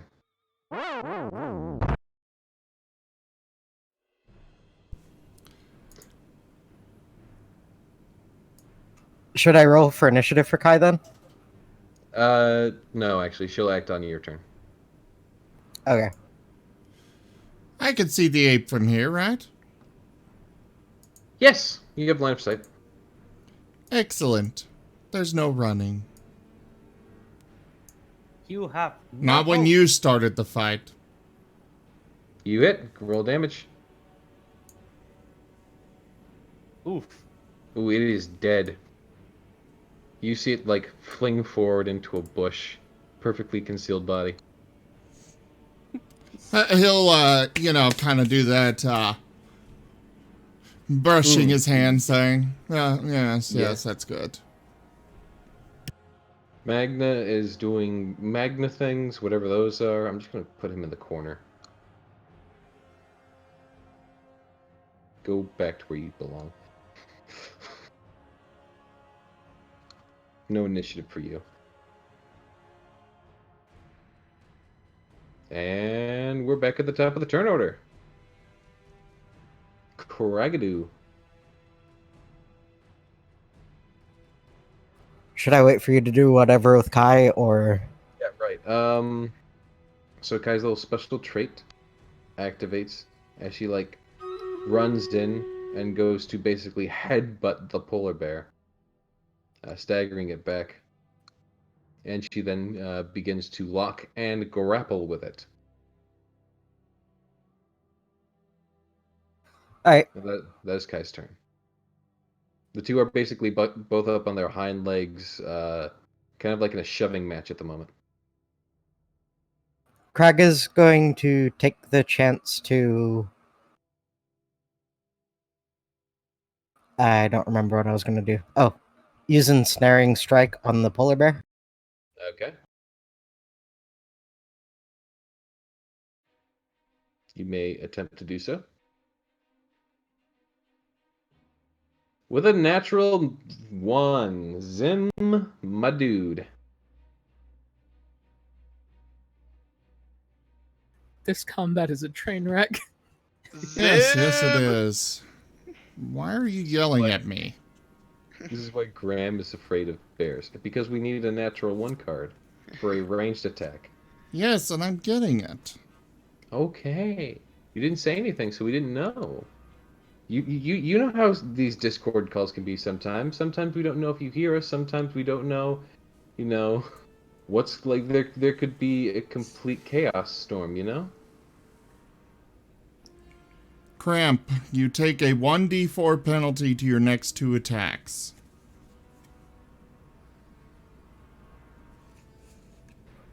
Oof. Okay. Keep that noted for your next 2 attacks, Mr. Crag. As your forearm just, cramps up and you're like, no, why now? As it goes on to Zyre's turn. Alright, this time I'm gonna try to attack the polar bear. I mean, if you want it. My You know, hamster the- is the- getting antsy. If we be You know, the sheep- adventurers, let us Oh, no. adventure. I know what that sound means. You know, the sheep wizard must be really, really disappointed in us right now. We're fumbling everywhere except for wrist form. Sire. Oh. Oh no.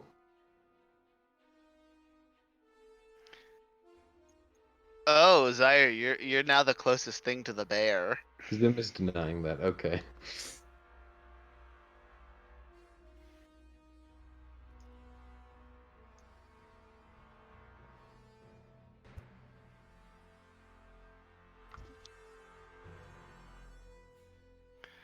Well, Zim has denied the most recent influence, as cute as it was.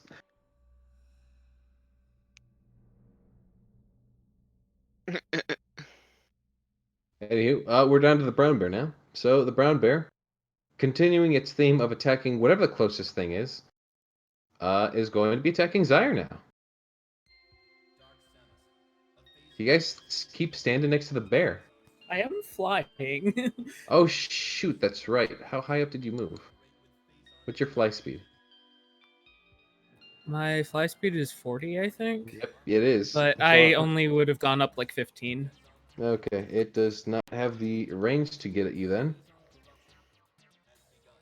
So instead, Graham is a fairly helpless, tasty morsel right now. I will go ahead and reroll. But Kai. Kai is busy with a polar bear right now. Yeah, Kai's a bear. You're like a feeble little rabbit who looks tasty. All right, I'll get the hellish rebuke ready. So it bites at you, mainly going for like the back of your head. And then it like claws at you, but basically just stomps the ground next to your head. As it somehow misses that. Given that you're prone. So go ahead and roll damage for the one attack that did hit. If it could roll on you, that'd be great. You take a light bite from the honestly not too sharp teeth because they're I actually don't know. fairly round. Can I? No, I think I would be able to use hellish rebuke while in this state. Read me hellish rebuke real quick. I take damage. I point a finger at whatever damaged me, and they kind of burst into flames. That's the reaction to being damaged. I'll allow it, yeah. Alright. It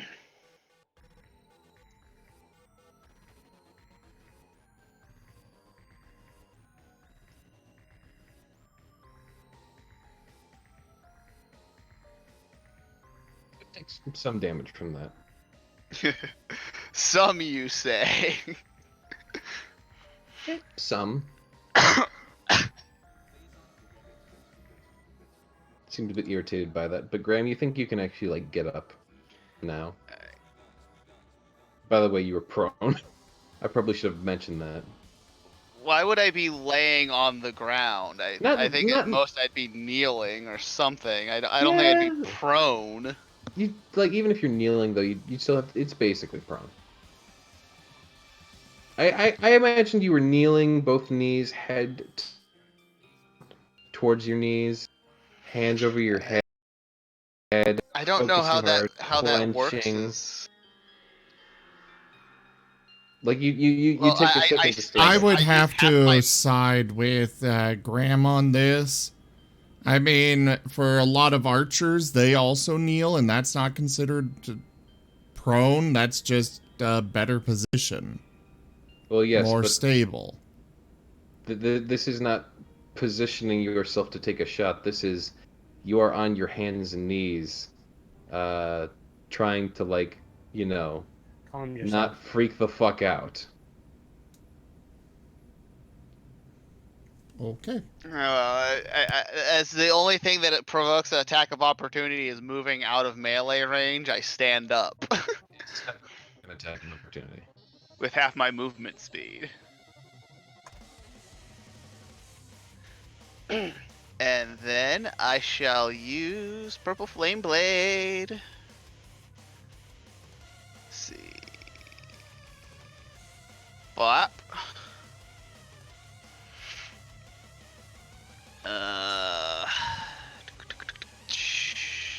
Wah.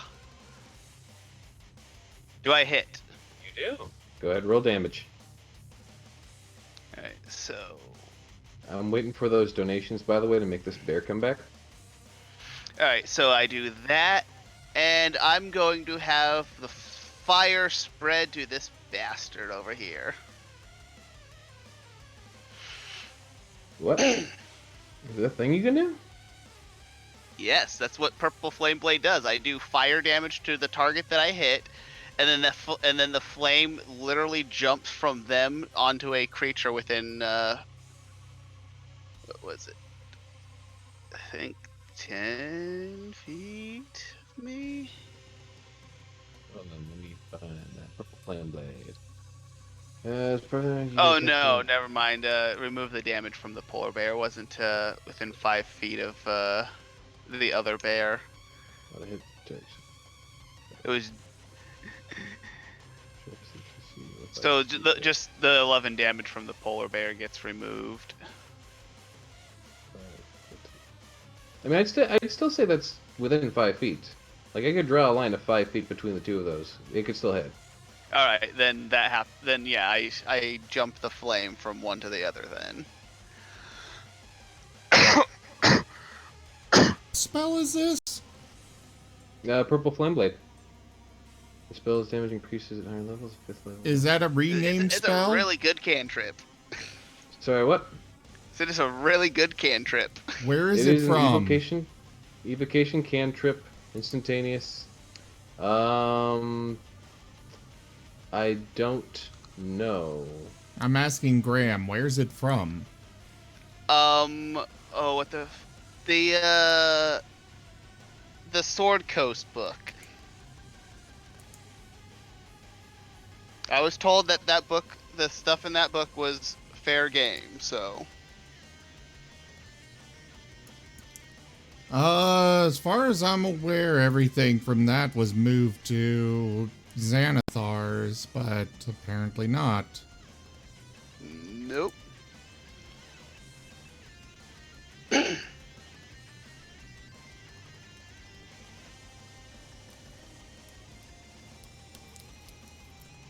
But anyways, that was my turn. If Also, more fire element. Lots of fire. The bear literally burst into flames twice. Within 5 feet would mean that it would have to be right next to them. Oh, it isn't? Okay, fine. I'll remove it then. That's what I was saying, but I was like, he's like, oh, I can do it. So I was like, okay, if you want the bear to take more damage, then bear takes more damage. Should I do another wisdom saving throw? Also, you're doing the damage wrong. No, The spell's damage increases when you reach higher levels. At 5th level, the melee attack deals an extra 1d8 fire damage to the target. So, The first target suffers 1d8 fire, but before 5th level, it was just your weapon damage and then the fire goes to a nearby enemy. The Graham is 5th level. Yeah, Graham is 5th level, so now you were rolling 2d8 for that. You should only be rolling 1d8. The fire damage to the second creature increases to 1d8 plus your spellcasting modifier. At 11th level, you'll be doing 2d8 to No, each. at 5th level, I deal an extra 1d8 to the No, because before 5th level, I do Before 5th level, I do 1d8 damage to the target I hit, and I do my spell casting. Where does it damage say that? in the description of the spell. Where? As part of the action used to cast this spell, you must make a melee attack with a weapon against one creature within the spell's range, which is right next to you. Otherwise, the spell fails. On a hit, the target suffers the attack's normal effects, and the green fire leaps from the target to a different creature of your choice that you can see within 5 feet of it. The second creature takes fire damage equal to your spellcasting ability modifier. Then, at 5th level, the melee attack deals an extra 1d8 fire damage to the target. Extra 1d8. That means meaning it starts on off at top... 1d8. No, it doesn't. That means on top of the attack's normal... the weapon's normal effects.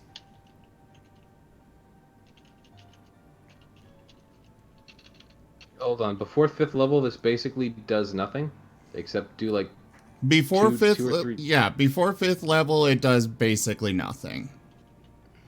After 5th level, it's 1d8 fire damage to your weapon, to whoever you hit with the weapon, in addition to the weapon's damage. But it also does 1d8 plus your spellcasting ability modifier to another target within, right next to the one that you hit. Oh, here, hold on. Let me test something here. Okay, I see. Let me put it in another way. This is balanced because Firebolt and other spells only do 1d10.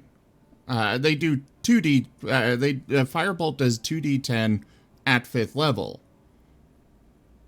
But I think I see the problem here. Oh. Whereas Graham, did you modify it yourself when you first for going up to 5th level, yes. Okay. Before you do normally have to modify. I loaded it in from the library, and then added the damage on, increased the damage at 5th level. So. Yeah, but you should never have to edit something. It should all be automatic. That is incorrect, Moriarty. You do have to modify the damage of the cantrips when they go up. Oh, okay. However, that's not how this works. You don't get 3 dice, you only get 2 to the target that you hit, and then 1 die to another target next to it.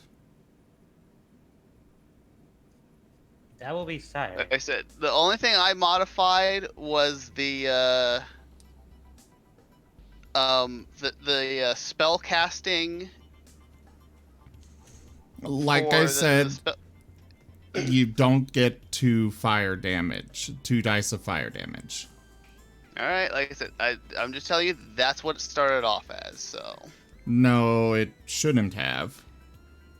At 5th, it does weapon damage plus... it after we hit 5th level, so... Okay. But before 5th level, it would have had the fire damage in there for the second target. Now, yes, but either there's way... there was a self effect that gave me 1d8 fire damage.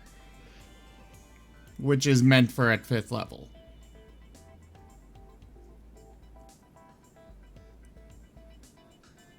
So either way, your first attack It is your weapon damage plus your plus 1d8 fire damage. Right. So And then remove you do 4 damage 1d8. because that was my second dice. All right, Yeah. so I think we have it figured out that there's just confusion. We got it fixed now. It's good for the future. Let's please move on. So should I make another wisdom saving throw because of the fire? Yes. Okay. Freak out. Freak out.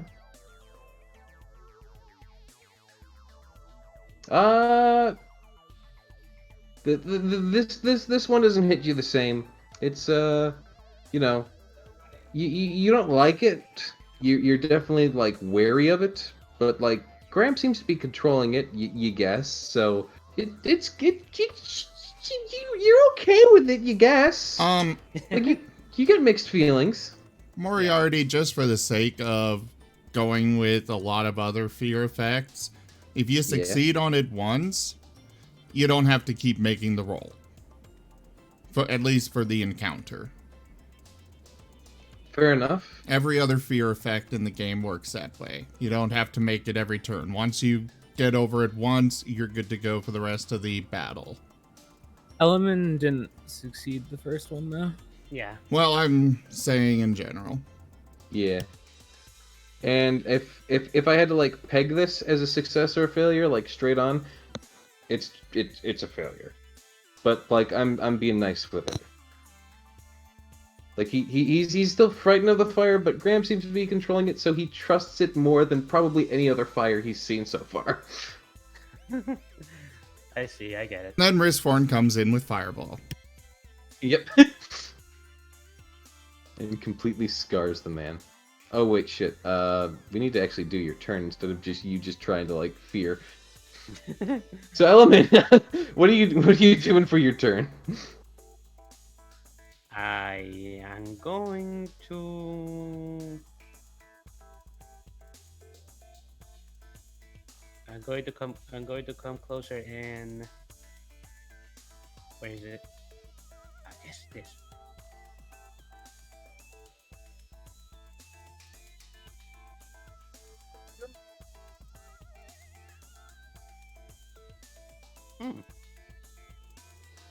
Sorry, the menus are fighting me. The menus. Wow! I got a nat 20 and a nat 1. Wow!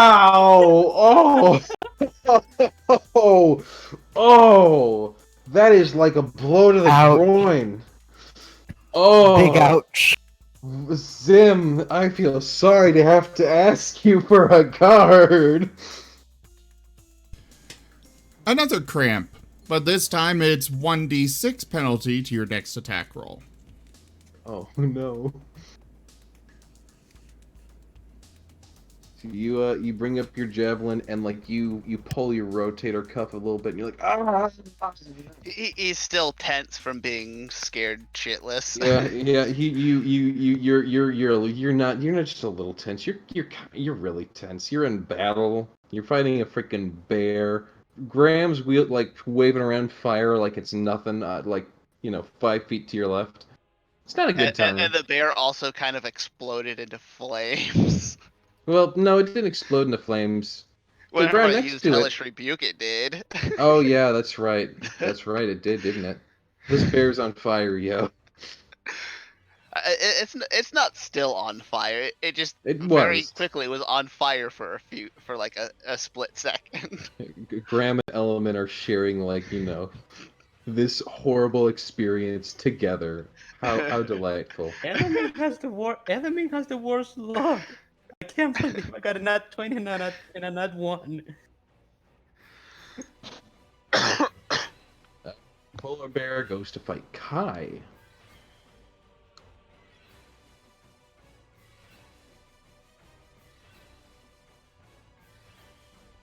Rawr. Shit, bear's crazy, yo. And this polar bear, outside of its natural habitat, is really fighting for it. Just really going at it. Jeez. Craig, you're regretting summoning another bear. As weird as it feels for that thought to go through your head.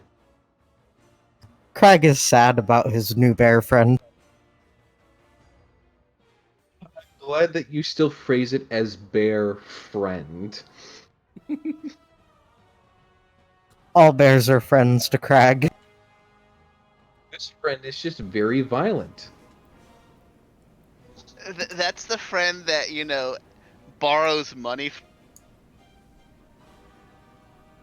Borrow money, they like slash your tires, but they're super cool, and you just want to be friends with them, so you keep letting them do it. Do I And hit? then, eventually they stab you for coke. Anywho, yes, you do hit as you fire off your chaos bolt towards the bear. All right.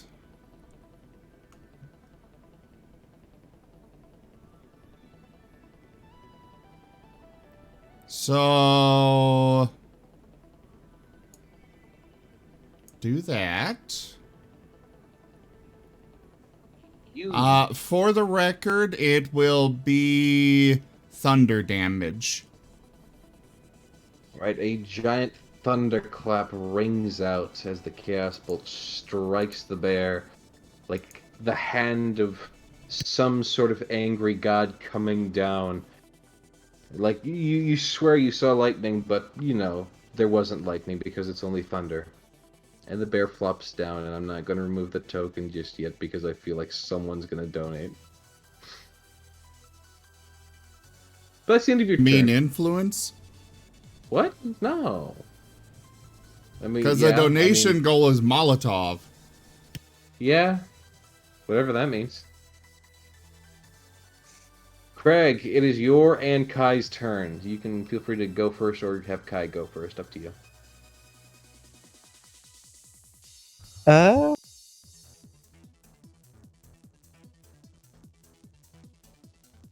Kai's gonna go for a bite.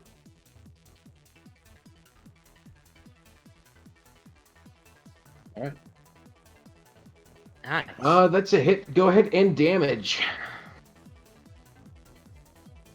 You do damage. A lot of damage. That's a lot of damage.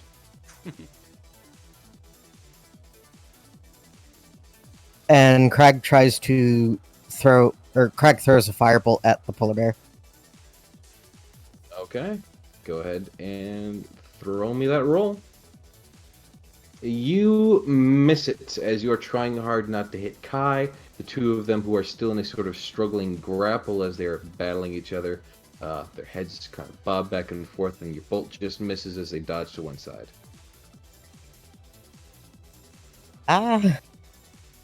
Alright. Zaire. You look down as the brown bear below you, quote-unquote, dies. And you still see a polar bear grappling with Kai. Craig probably likes this polar bear.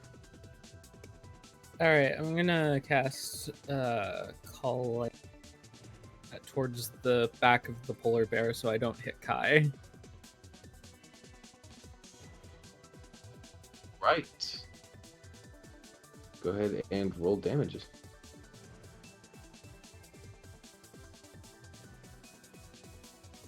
Right, the polar bear jumps a little bit as lightning seems to skid along its rather large tush, but still seems to be standing. Alright, I am my turn there. Right, brown bear is currently down for the count. What has Craig done? Not a lot. Right.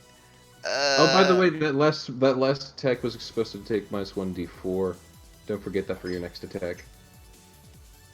Oh, I thought that was to the damage. Was it? No, I'm pretty sure it was to the attack, right, Zim? Mm-hmm. Okay, sorry about that. For 2 rounds, Do I you hit? said? You do. Just next 2 attacks. Oh yeah, I also do 2 beams now, so second beam on him. Oh, this is just overkill at this point. Yes, I'm pretty sure I hit again. I super murder the bear with the Eldritch Blast. Yeah, as you fire 2 beams to the polar bear, you see the first one, it staggers back and nearly falls forward, and then the other one blasts right through it, leaving a nice giant hole through the polar bear of nice red viscera and pelt pieces as it flops down. Craig, you are very sad. Crag looks like he's pouting, but goes to check on Kai. That bear's straight up dead. This bear is debatably dead? Come on, chap. I know you wanna. Looking at you, Jaffer.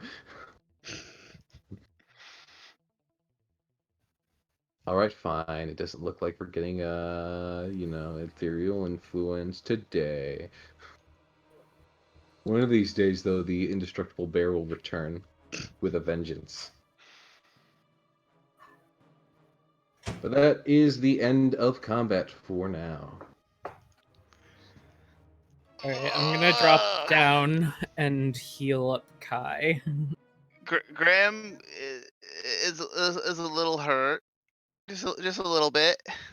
Crag is really hurt, and so is Kai. Crag is Wristthorn's mostly hurt fine. emotionally. He Wristthorn's doesn't care fine. about the bear. He lost 2 bear friends today. The unicorn up top. as all Wristthorn this will is go going give down, by the Crag a way. hug. The unicorn up top is starting to buck and whinny and trying to almost pull free. But it cannot. Alas. Sad unicorn noises.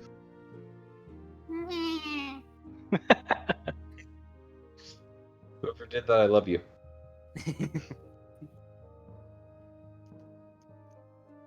I love you too, Goki. Alright. I think Graham is going to continue on.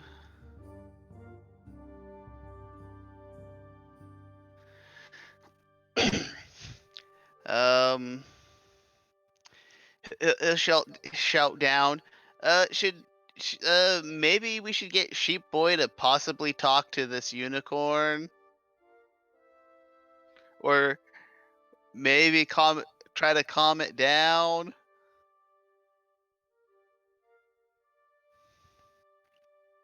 It doesn't sound like a bad idea. Wristthorn moves away from the hug with Crag and tries to find the sheep. Crag is going to use his stellar animal handling.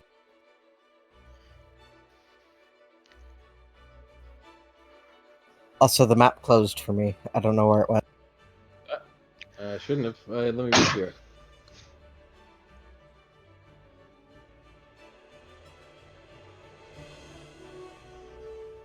Greg, you're moving up to the unicorn, I'd assume. Yeah. I don't think Kai can follow.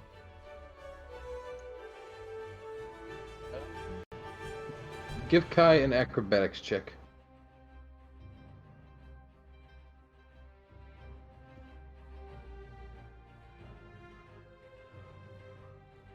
She's not very acrobatic. Tries to like carefully balance and like shimmy her way up the roots, but then like kind of just like slides down. Greg, I think Kai might be better off staying down here. Wait, I have an idea. Yeah, Because a lot of these dungeons aren't built to not include large animals, but so many of them do it so well, just coincidentally. I I'm don't think you want Kai falling out of the tree, man. I'm casting jump on Kai, and then asking her to come up again. You know she's gonna have to. You have to keep casting this over and over again. Alright, you take a look at jump. Does a creature? Oh yeah, it only lasts 1 minute.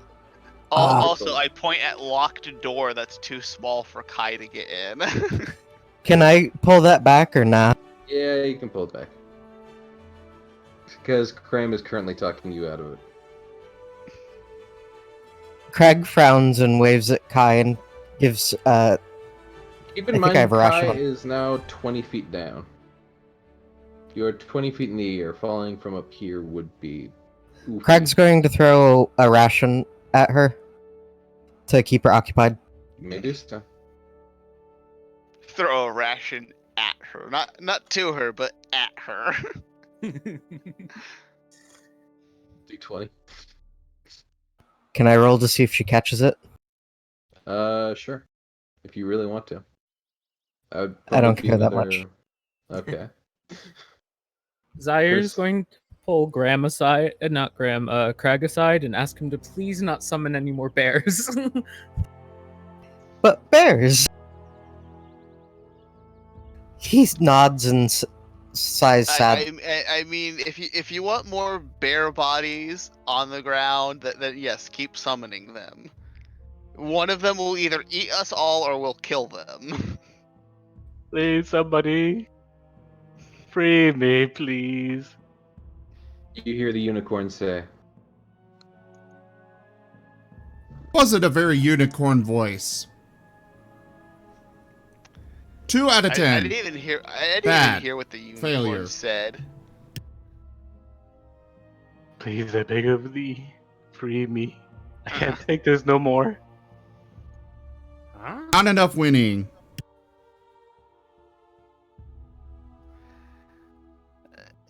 If the thing once said, I'm assuming that element is translating for all animal talking for Graham. Nope. No. This thing is speaking. Oh. Common. Oh, well, sure. Did you get turned into a unicorn, or were you always a unicorn out of curiosity? We're trying to determine how evil this guy is. Please, just free me.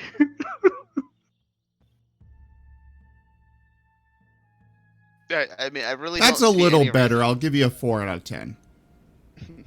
I don't see any reason why not to free the unicorn. Enemy's gonna. I gonna mean, go that ahead. giant sharp horn on its forehead is a pretty good reason to me. I mean, does it seem like I don't think it really wants to attack us? Otherwise, it would have already started stabbing at people in front of it with its horn. Or perhaps As it you just free it, wants it us turns to into a free it. kaiju. As you free it, it turns into a kaiju. I mean, if it turns into a kaiju, then we know that this guy is. Evil. Then we really know we have to eat the sheep. Because he's clearly doing some good things. Nah, I'm kidding. It doesn't do that, unfortunately, as cool as that would be. Okay, enemy is gonna go ahead and free the unicorn while everybody's discussing whether to do it or not. Omen just does it. Yes. Alright. I mean, Graham literally just said, just do it. Unicorn, just you have over been freed. Thank you, Holy Warrior. Thank you.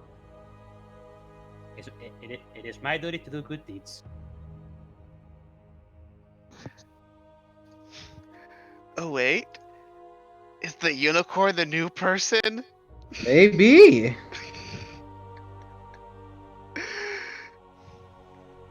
So what's your deal? I was looking for this wizard, and I got turned into this. It's been horrible. How can you?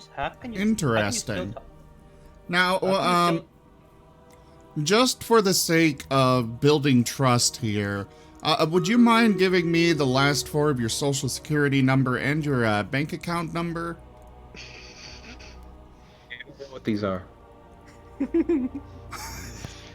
Anyways, do you know how to unlock this door up here?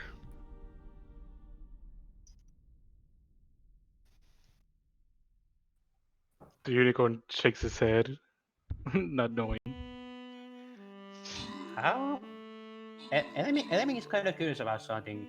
How can he still talk with us when the other animals seem to need a speak to animals spells to speak with us?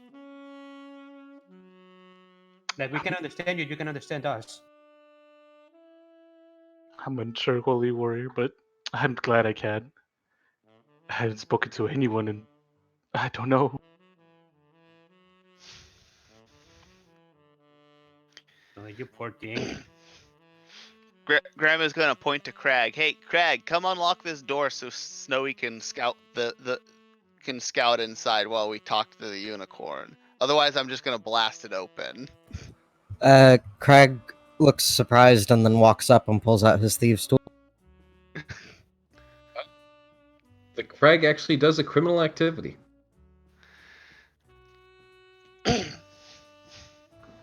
Do you want me to roll anything for that, or can I just use my thieves' No. tools? No, you do need to actually roll a check, just to get the exact check here. It needs...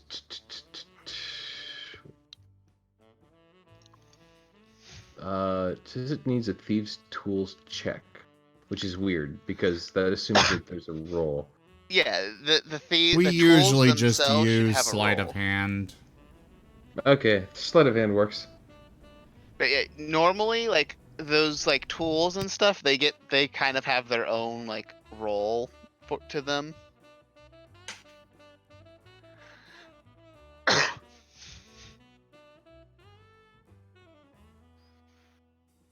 All right, well, let me just go over skills real quick. Yeah, it would like sleight of hand. Oh my god.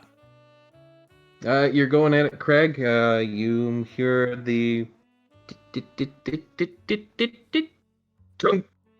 Oh, that's a set. and you're pretty sure that like you pushed it a little too far, and the tumblers reset. Craig looks annoyed. Can you try again? He can.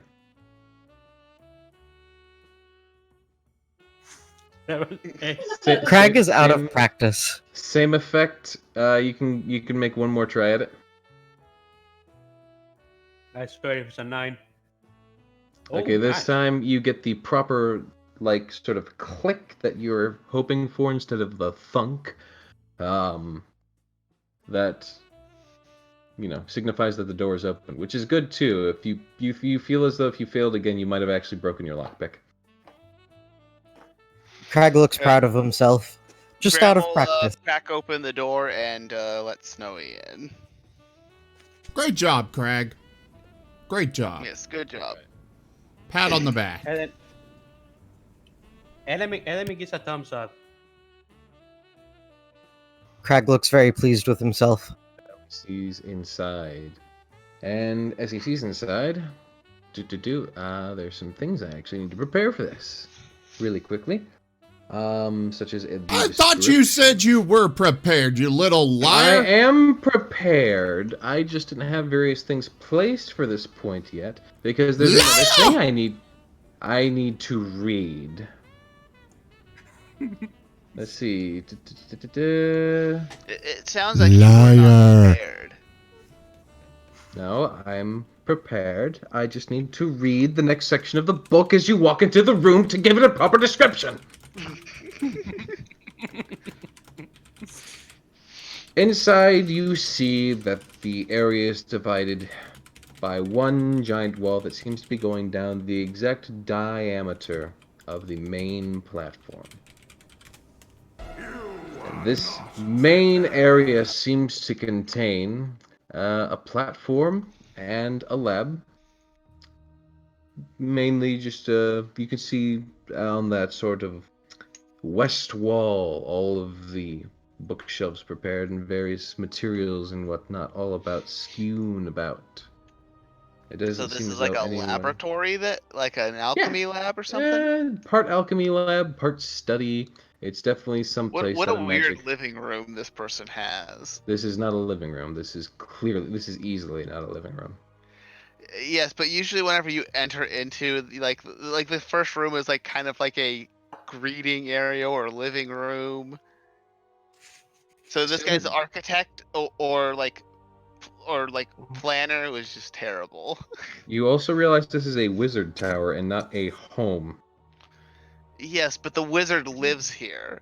And I'm sure people visit said wizard occasionally.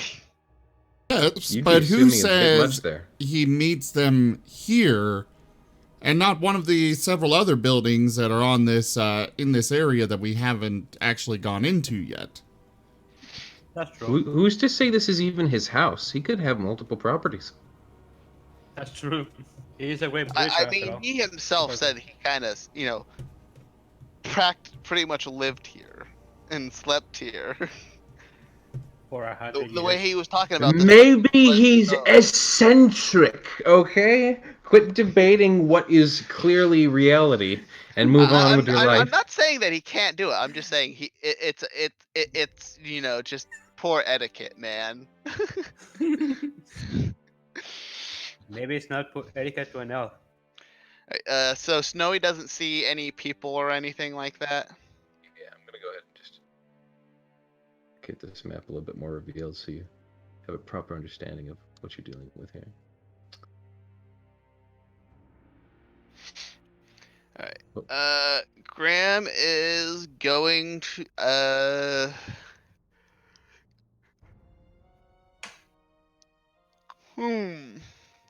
Can Snowy get up to the doorknob of what's over here, I wonder?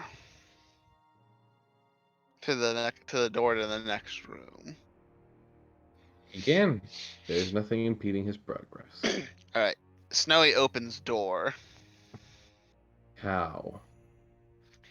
Jumping up and turning said knob. Or climbing on shelf and turning said knob. I don't think a rabbit would be physically capable of that. I'm gonna have to agree with that, yeah. Yes, but this is also not a normal rabbit anymore. No, but it's still basic. Does it have the form of a rabbit? Yes. Give me but an I- That's what we're check. talking about. I mean, cats. I had a friend who had cats who opened up doors with knobs. Like, And cats are very different from a rabbit. I'm just saying, like, they don't have thumbs and they still manage to do it. I'm just I saying. can ask a rabbit expert friend of mine if you want. I will allow an acrobatics check from Snowy. Alright. I'd assume with a high DC, though. We'll see what the roll is.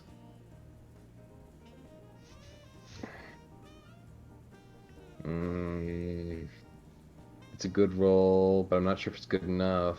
It's kind of You know an what, I'm gonna- average roll. I'm gonna roll against this once. Snowy's able to get to the doorknob, but his soft little paws slip off of it, and he's not really able to properly turn it.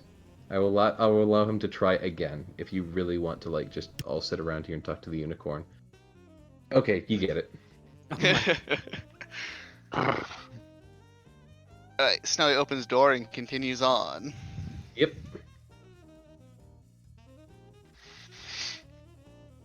And the next room we have, I actually had to kind of crop weirdly because so I don't accidentally reveal the next area. Is a sitting room of sorts that has been divided into a quarter section. Why was this not the first room we walked into? Listen, buddy. As you walk into this room, I need to prepare something. Oh, yes, you come into a nice little sitting room with the hearth nicely lit. There are various chairs strewn about, and there seems to still be various papers and studious bits here and there. Though fire is still warm and still lit, of course. It's an interesting location.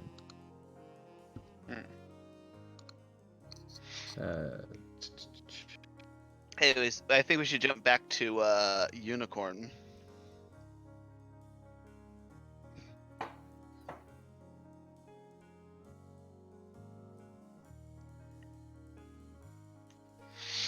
And see if Graham will ask if when he was turned into a unicorn and see if it matches up with the time that the wizard was turned into a sheep.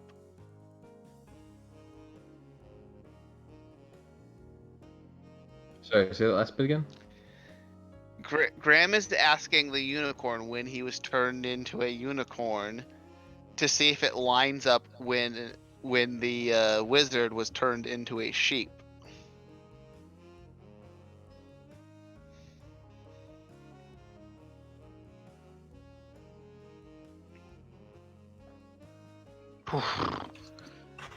I cannot remember. I don't know.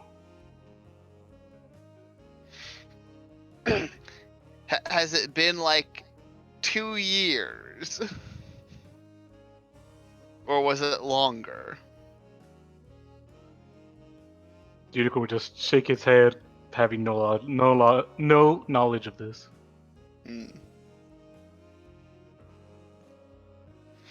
Alright, well, if we manage to get the one back, we'll we can probably turn you back to normal. Happy knee! Alright, well, it seems like the first two rooms are fine.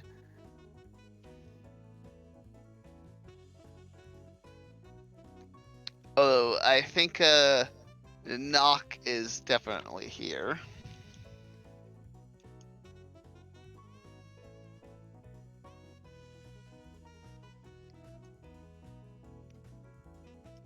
It's very quiet. Give me a perception check for Snowy. Okay.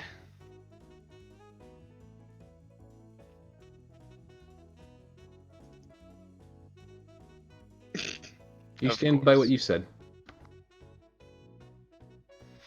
I mean, visually, there is nothing in these rooms.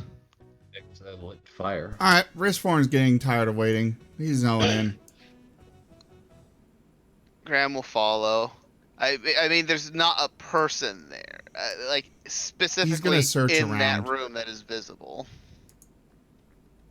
And I mean, he's gonna tell the unicorn, just wait for us here. We'll get you back to normal before going in with the others. Wristform's looking around, searching through things, seeing if there's anything he might be interested in.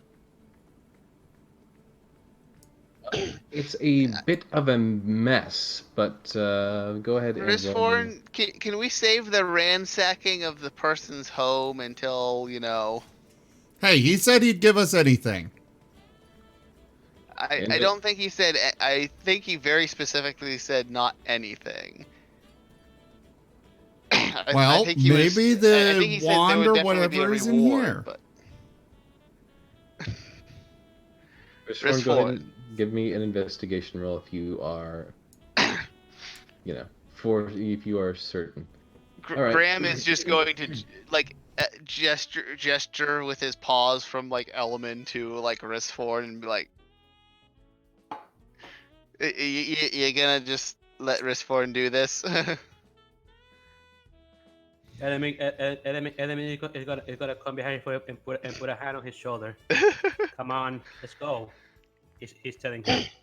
Risforn, before you get stopped, you do notice that one of the chests here is a bit dusty, but does seem to contain an adventurer's equipment. He's not that interested in that. Looks like the stuff you would normally find on a cleric. We're waiting for Graham to do whatever it is with Snowy, so I'm looking around. I mean, Graham is just not. He's just moving on. Yeah. Right. I guess while we're waiting for Risforn to ransack this man's house, Snowy will just. He's not you know, ransacking. He's just looking around. You know, Graham kind of feels like Risforn would definitely take something if he wanted it. So I would call this kind of ransacking light. Risforn, come on. We need to find it. We need to find Noak. Are we ready to go? We're all kind of just standing in here waiting for Snowy. I mean, I told you the first two rooms were clear of any visible threats. Great. He's going through this door. the Richmond just phased through the wall. Yep. Rispborn, you take 40... 1d10 damage from facing through wall without using magic. Don't know how you did that. He but... always uses magic. He is Yes, magic he is incarnate. the right magic. All right. Opening the door. Right. Hold on. Hold on. So we're leaving Hold on. Crag behind. Where's Crag? Okay, fine. He's gonna knock on the door. Where? Crag is forgetting to move himself. Greg is forgetting to move himself. And yes, unicorn. Alright, Graham sends Snowy this way. Why is someone banging on their keyboard? Not my keyboard, but he's knocking on the door. Why? Because you're not fast enough. I thought you were gonna open it. Yes, but you said hold on, so I'm knocking. You open the door. Great. Inside. You see a fox. I don't know why he's marked as an enemy. Whoop. And he seems to be going about making something via some stoves and burners. He has bags under his eyes. He seems to be a very tired individual, but he has a sort of wildness to his eyes, and he just like his head shoots over to you. He stares you down. Well, hello. Who are you? Who are you? Are you the wizard? Yes, I'm the wizard. Do you have my sheep? Well... Give me back the sheep and I won't kill you. Well, you see... it's kind of my stomach. He squints at you. Roll me a deception. Well, no, he did. Risforn did have lamb chop yesterday. Yeah, but you're trying to convince him that you ate the No, he specific is. sheep that He is honestly saying that he had a sheep for dinner. He said, "Do you have my sheep?" Yeah. And you said, "It's in my belly." Yeah. Then he said, "I want the sheep." No, he said, "Give me back, return to me the sheep, and I swear I won't kill you." Yes. The sheep. Not specifying his sheep. He already specified his sheep. I still think you're You see, this is the kind of you are thing really that a splitting wizard- hairs. Exactly. Precisely. Roll me a deception check.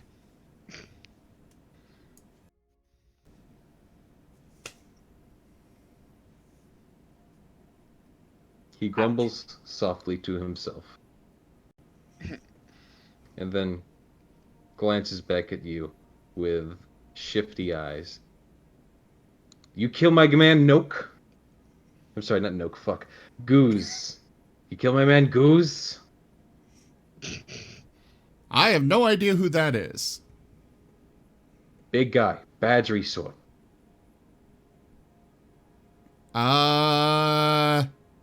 Oh, you mean the one that attacked me in the inn? Yes, the sheep. yes. I killed him. He frowns and, like, just greatly scowls. Now, if you'd be so kind, Risford's gonna walk in and take a seat at the table. Do, please, have a seat. I would like to talk to you about a very exciting opportunity. Oh, jeez. Zaire will join them at the table. Pause real quick. I need to see something. You need to figure out how to handle this. Oh, no, I know exactly how to handle this. I just need to make sure I do this right. You can get turned into something, Risforn. It's happened before. It has? Yeah.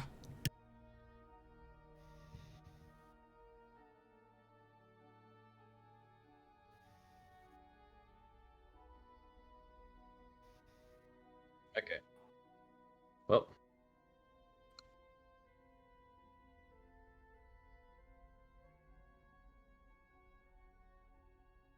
Uh. duh, duh, duh, duh. You see, I am the leader of the Ministry of Magic. And I've heard about your prowess as a spellcaster and would be quite interested in possibly bringing you on board. His eye twitches. Get out of my house, vermin! And then he gestures at you. As he does, and I've already rolled a wisdom saving throw for you, you turn into a mouse. Well, now that was just rude of you.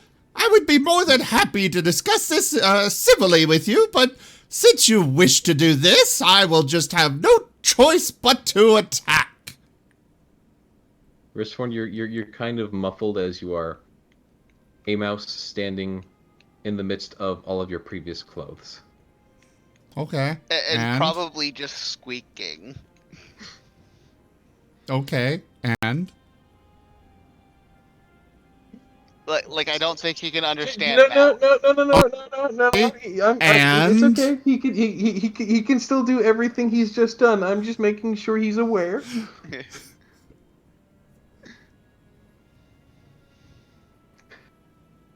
All right, roll initiative, everyone.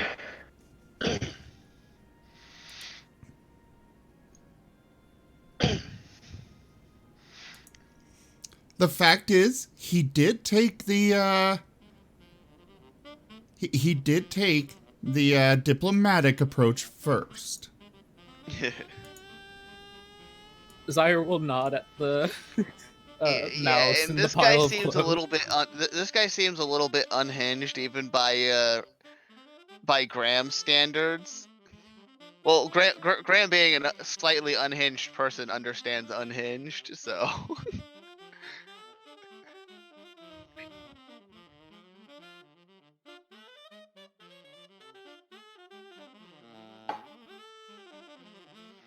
But Sheep is still gonna somehow wind up being like the ultimate evil boss or something like that.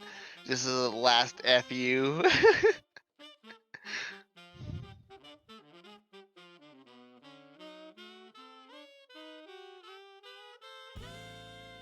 Has everyone rolled initiative? I think I'm waiting on Crag. I am struggling with my mouse.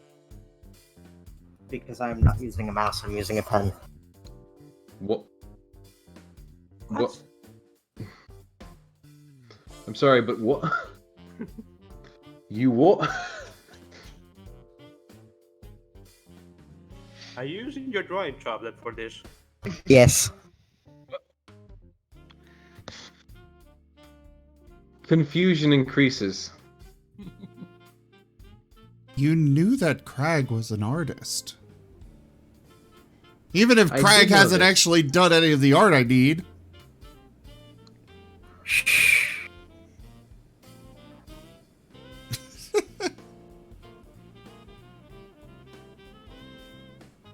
Well, anyways, up to the top of the round.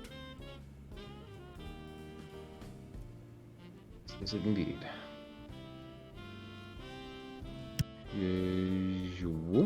It's Crag's turn. Do the things, Crag. Do 'em. Do 'em. Do 'em. Oh, I wonder what happens if we all get turned into animals, because I don't think we can use hardly any of our abilities if we do. can I see the wizard mean- from my position, or do I have to move? From your position, you cannot. Keep in mind, there's like a 1 5x5 door there, I mean, and it's Riftron is a mouse right now, so technically he's still a position. even with Ristforn being a mouse, I don't think he has line of sight on him. At least not for a ranged attack. Yeah, you'd Yeah, have to like- move. You'd have to move Yeah. first. Now you do. There you go.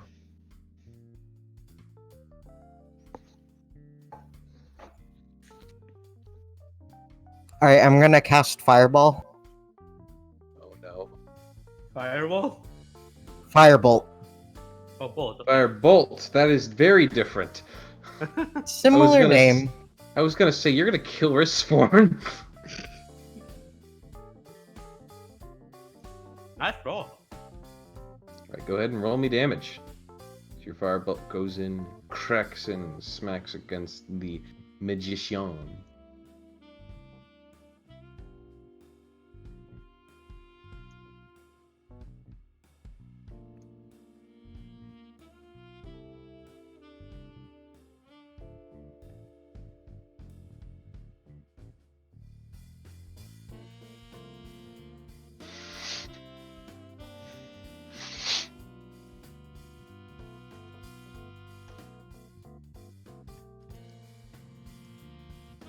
You gonna pass that turn? Yes. I was trying to see if there's anything else. Okay. Fair enough. Elemen, it is your turn. Hey, look, fire! Yeah. The very first attack that's been done has literally been Crag shooting fire. This party has a lot of fire attacks. It does, but luckily Elemen is doing pretty good. In fact, he doesn't even have the frighten effect right now. Ah. Enemy simply ignore the fire, moves over here, and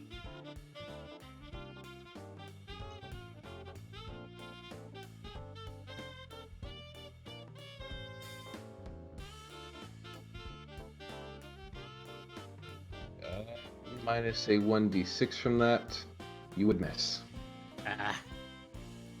Darn it. No, I guess that's my turn. Yeah, it's that cramp coming back to bite you.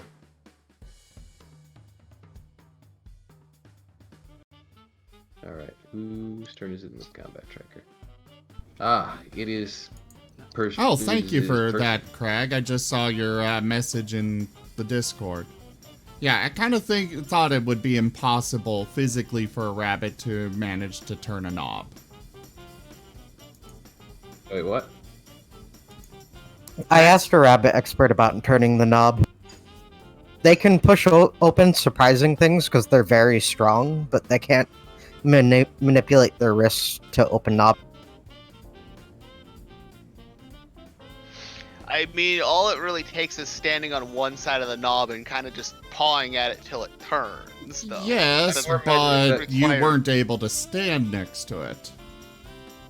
Well, the first one he was. Because there was a shelf right next to it. In fact, yeah, no, there's basically a shelf right there.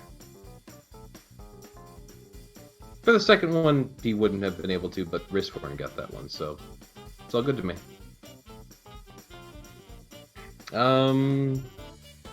So right, yeah. Let's go through this nice little...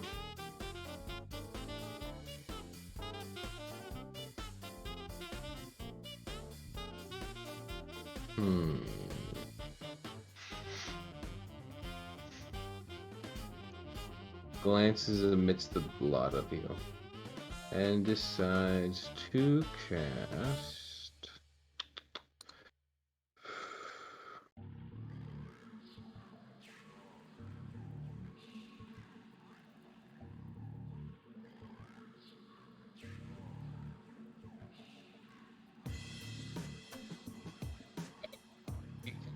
a spell called Slow.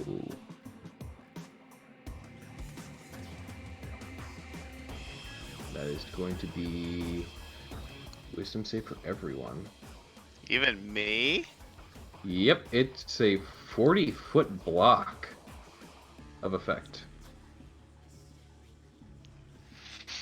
Well, damn. Yeah, it's a pretty powerful spell. So, wisdom saves on everyone. Everyone gets a wisdom saving throw! Oh, Graham. I was about to destroy myself. Yes, but it is Yeah. only up to 6 creatures. 1, 2, 3, 4, 5. I mean, I'm giving one to Snowy here. Like, we only got 6, bruh. We got 6 and a horse. And he's not really seeing the horse as a threat. I wonder But what he happened to sees the mouse as one? Okay.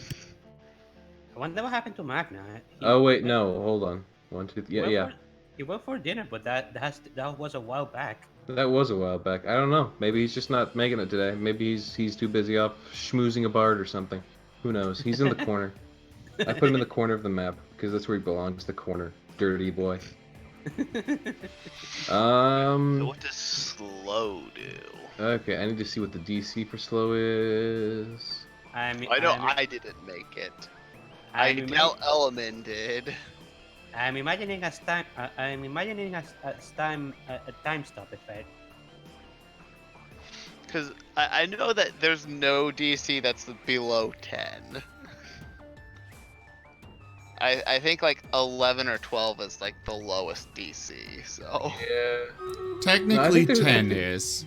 Yeah, I was gonna say 10 for hitting like a inanimate object. Because it would be 8 plus 2 for your proficiency, and if he can cast it, he's proficient. But beyond that, it's based Plus on your his ability spellcasting score. modifier. On occasion, I'll also just throw a DC at you to make sure you don't fall on your face.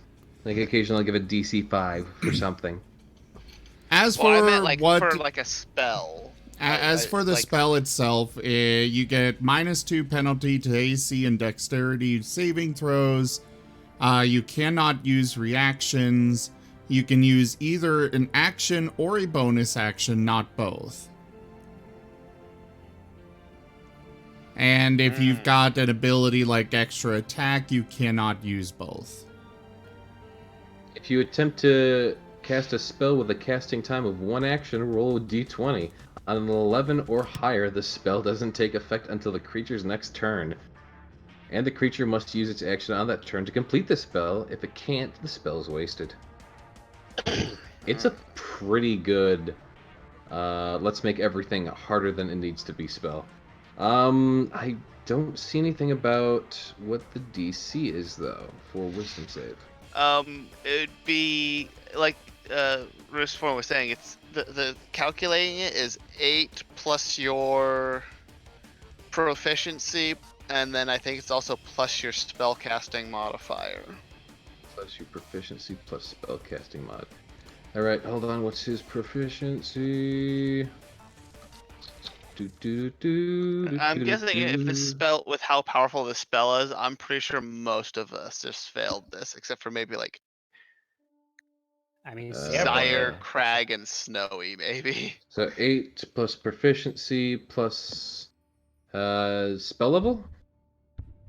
Spell casting modifier. So like if he uses His to intelligence cast score.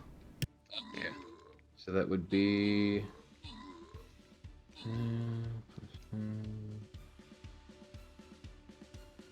Okay. So, let's see. The individuals that make it are... Zyre, you had an amazing score. You're fine. To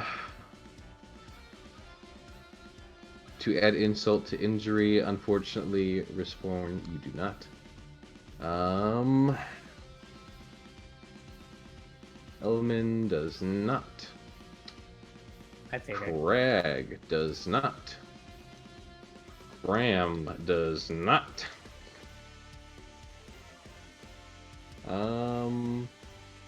And yeah, Craig, I wasn't looking at the one you actually rolled because there was a thing I dragged on you before that.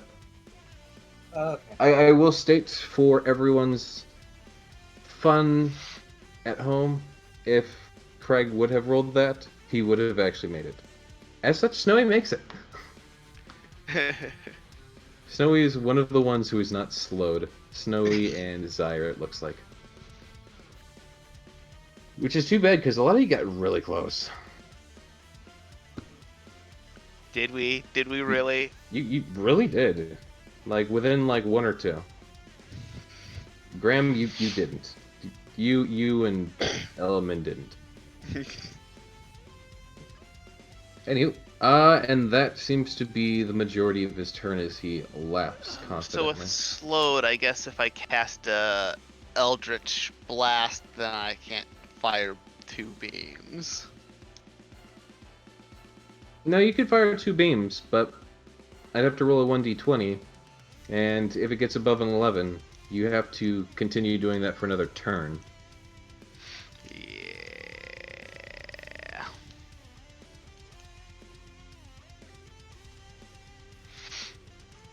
And I'm gonna be honest here. This guy is maybe a little, insane, but he's also maybe a little smart.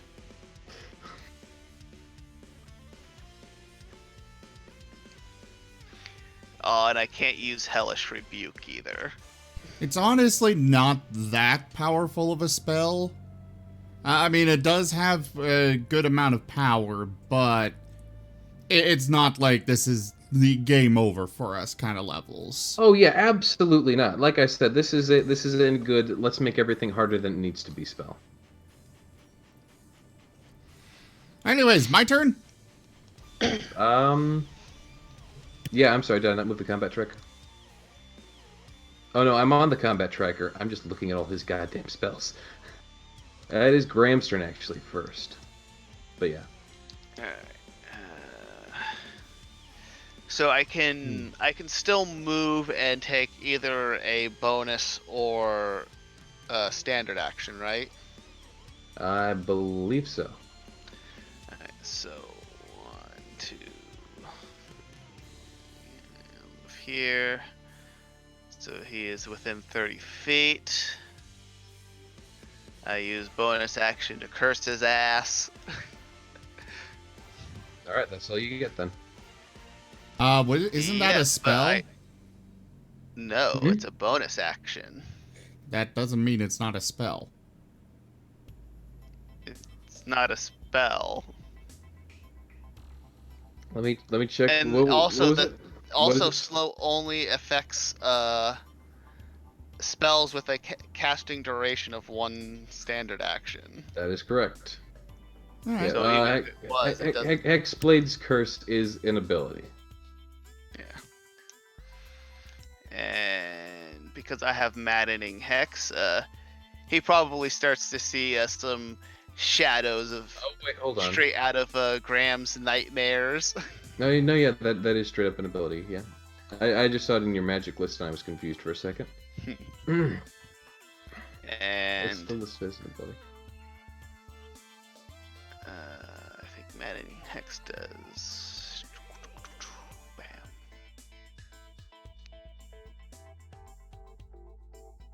So you were casting Maddening Hex, or quote unquote casting? No, because he's cursed, I can just damage him and anyone around him. Okay. It's just because he's hexed. So I get to do that every turn. And then I think I get to make a saving throw for the slow? Because it does say I get to, Yes. You get to make another Wisdom saving throw, so feel free to go ahead and roll that. Alright. At the end of your turn, yeah, you're all gonna be able to do another Wisdom. Natural fuck. 1! Okay, so with that natural 1, I'm going to go ahead and state that any spell you do, I'm not even going to roll a d20 for it, it's going to take you 2 turns. Any spell? Any spell you try to do. Even bonus action spells? Even bonus action spells now. That's how bad that you nat 1 while in his clutches. It's not a good time to nat 1. Oh, wait. Lucky point? You do have a lucky point, that is correct. I use lucky point. Okay, you lucky point. And Oh your my lucky point goes from a 1 to a damn near 20. We've had a 20 to a 1 and a 1 to almost a 20 today. What a beautiful sight. The slow spell no longer has effect on you, but that is the end of your turn. Riskborn, it is your turn. I am going to grab my wand out of my clothes and jump off the Can a Chair. mouse carry wand? more dragging, but even still. Okay, It could you're manage going to well need, enough. You're going to need some sort of athletics check to jump high enough to get onto the table No, under. with... Oh, you're jumping under the table. Okay. Yeah, I'm going under the table. All right. Real quick. 5-story fall for mouse. Yeah, take 4 damage, falling damage. I think mice can survive pretty high falls without any damage. Really? Yeah. Yeah, like rats, you can toss them off of like a 2-story building and they usually land fine. Huh. They're kind of And like mice cats are in built that. very similarly. They're very similar to cats in that. I think that I guess that comes down to it. The DM, if he's like, well, I can see them being able to fall off at least. Hold on. Maybe not take up Hold on. damage. Hold on. I'm getting the Wikipedia up. Wikipedia, the free I'll just take encyclopedia the- that anyone. I'll just take the damage. Okay. And there's my saving throw. Oh, it is almost time. I shouldn't be dallying. Oh, Mice no. can easily fall from the head of a human onto the ground without any damage. All right. Because of your saving throw, I'll go ahead and say that you get the rest of your turn if you want to. Oh, cool. You can treat this turn as though you did not have slowness applied. Well then, I'm gonna wave my wand around at him. Awkwardly, but, you know. If it were Alright. anything other than a magic missile wand, then I'd probably miss, but it's magic missile, so bam. Bam. Bam. All right. They, of course, hit, as it is, in fact, magic missile. Magic missile. And for the record, he's mostly hiding behind a, one of the chair legs. Right? And I cast Produce Flame at this guy. You hit. Roll damage. I almost forgot that Zyre was one of the people who actually made it. Yeah. Yep. And I'll end my turn. Sounds good. If I had better Megan's not acrobatics, here. I'd try to jump over the table. Snowy We doesn't go do back anything. to Craig's turn. Oh no. Oh, no. Let's Oh no. see. You can have a good voice when you want to. Thank you. Are cantrips bonus actions or actions? I forget. Actions. Check the cantrip. It should have a cast. It is, yeah, it is technically up to the cantrip, but in general, bonus or full action.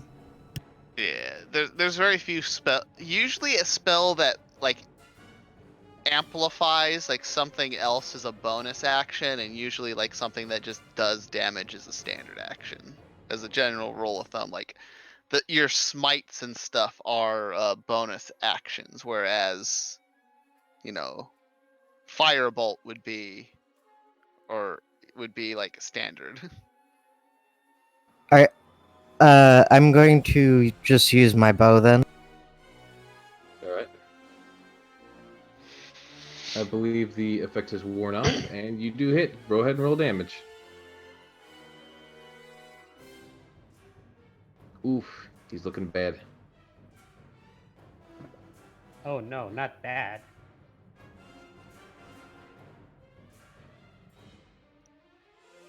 Alright. It goes to Element's turn. Enemy gonna throw another spear at him. Yeah. Alright. Damn. And it doesn't even need a 1d6 to miss that. You miss. Mm. And as it comes back to... I don't know why he's unidentified. He can be identified. He's Ahmed Noak. As it comes back to Ahmed Noak's turn, he curses as he stands there battered and bloodied from the various attacks that have wounded his frail and thin skin. And you see him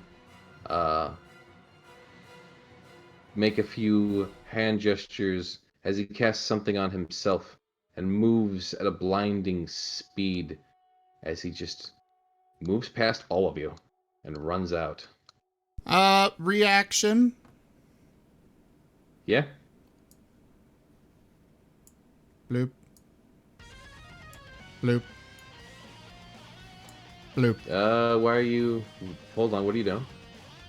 He moved within my threat range and out of it. That's an attack of Oh, opportunity.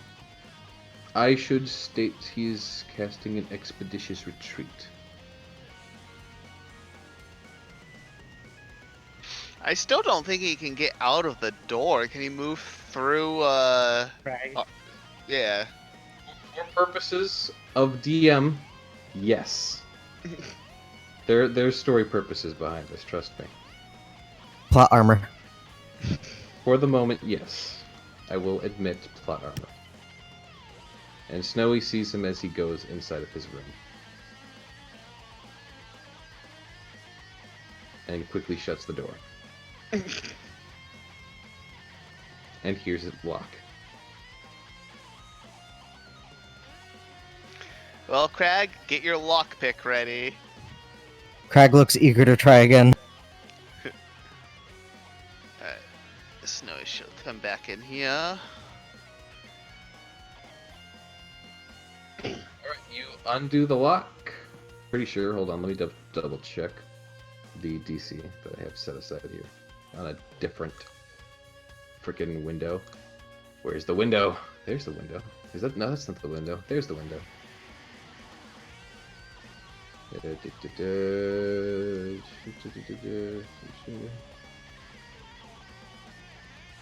Okay. Yeah, you unlock the door.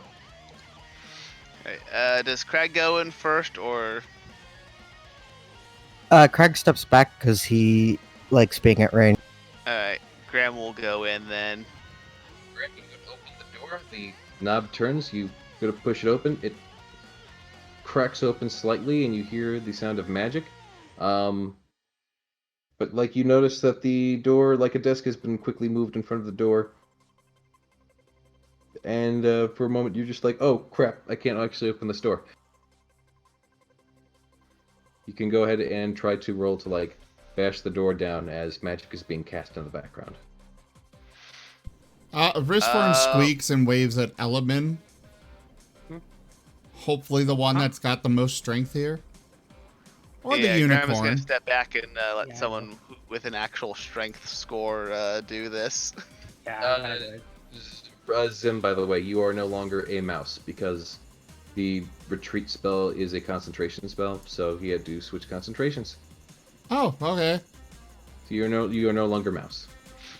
But it might take you a while to get back into your clothes. Well, yeah, I he's just guess running you probably naked. have no problem. Yeah. That doesn't bother him. Okay, so a strength check. Yep. God damn. Wait, why'd you roll 2? Wait, what? Oh, sorry about that. Let me do that again. There we go. Yeah, okay, so you burst down the door, and you see him casting his wand upon his bed. And he begins to slowly step back as he sees you enter. What the hell's that? I'm sorry, you didn't prepare an action, so that doesn't happen.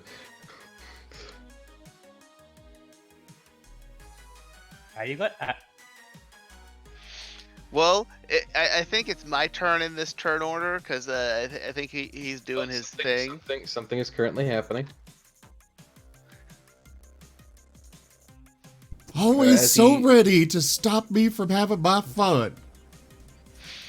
Oh, I should have mentioned that Graham was gonna be like prepared to like Eldritch Blast as soon as the door was open.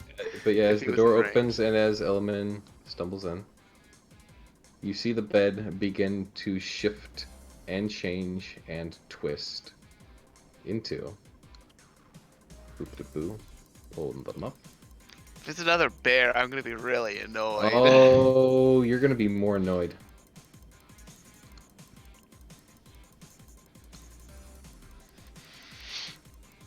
A dragon? Oh. What? Can you polymorph a thing into a dragon? Why are there? Yes. I don't. I didn't think you could turn inanimate objects into living creatures. Yeah.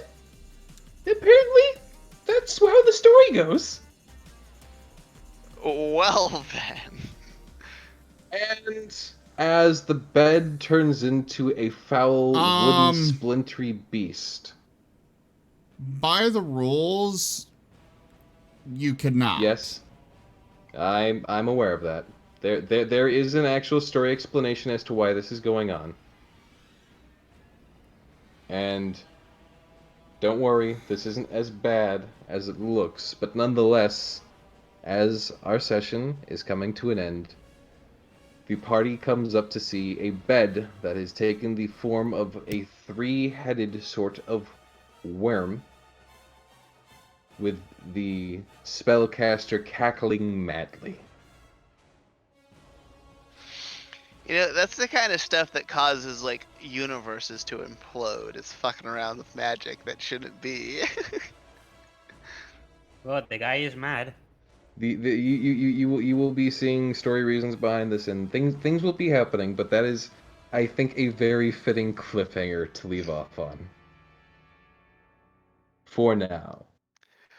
The tree is gonna turn into a monster, and we're already in its stomach. Welcome to Monster House 2, Electric Boogaloo.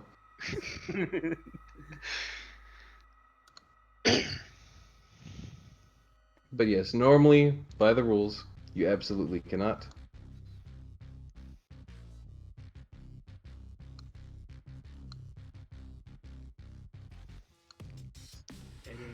Well, oh, I didn't see your Discord message from before, Riskform, but obviously yes. Since I let you do it earlier. But yeah. That is where the session for right now is ending. The new party member, currently stuck as a unicorn, glances on it as its saviors charge up to the bedroom, which is now basically exploding, by the way. This bedroom is not, like, these things are bursting out of the walls. This feels like a Silent Hill event. It's a big event, all right. Like I said, I felt it was a very appropriate cliffhanger, and I'm glad we got to use it as such. Yeah. I expect a Moriarty song for the next one, especially with you being so excited for this cliffhanger. It's been a while since we had Bard songs start. It has been. Because I haven't really had a musical muse, personally, for a while. Well, here you go. You got one. Well, this is something to sing about, but I still need a muse to write music. After all of the songs I've done here so far have been self-composed. Alright, everyone. Thank you all so much for joining us for Tales of Miraleth Dungeons and Dragons. We will be back next week with more. Check out our website, zgfgaming.com. We've got links for our Discord, Telegram, Twitter, Patreon, all those good things there on the website, as well as down in the description below. Thank you to my patrons, donators, and subscribers. It is because of you all of you that I'm able to continue bringing these streams to you guys. I will be back in just a few minutes with some more XCOM Chimera Squad, so stick around in the chat and we'll be right back. I bid you adieu for now. See you next time. Later, everybody.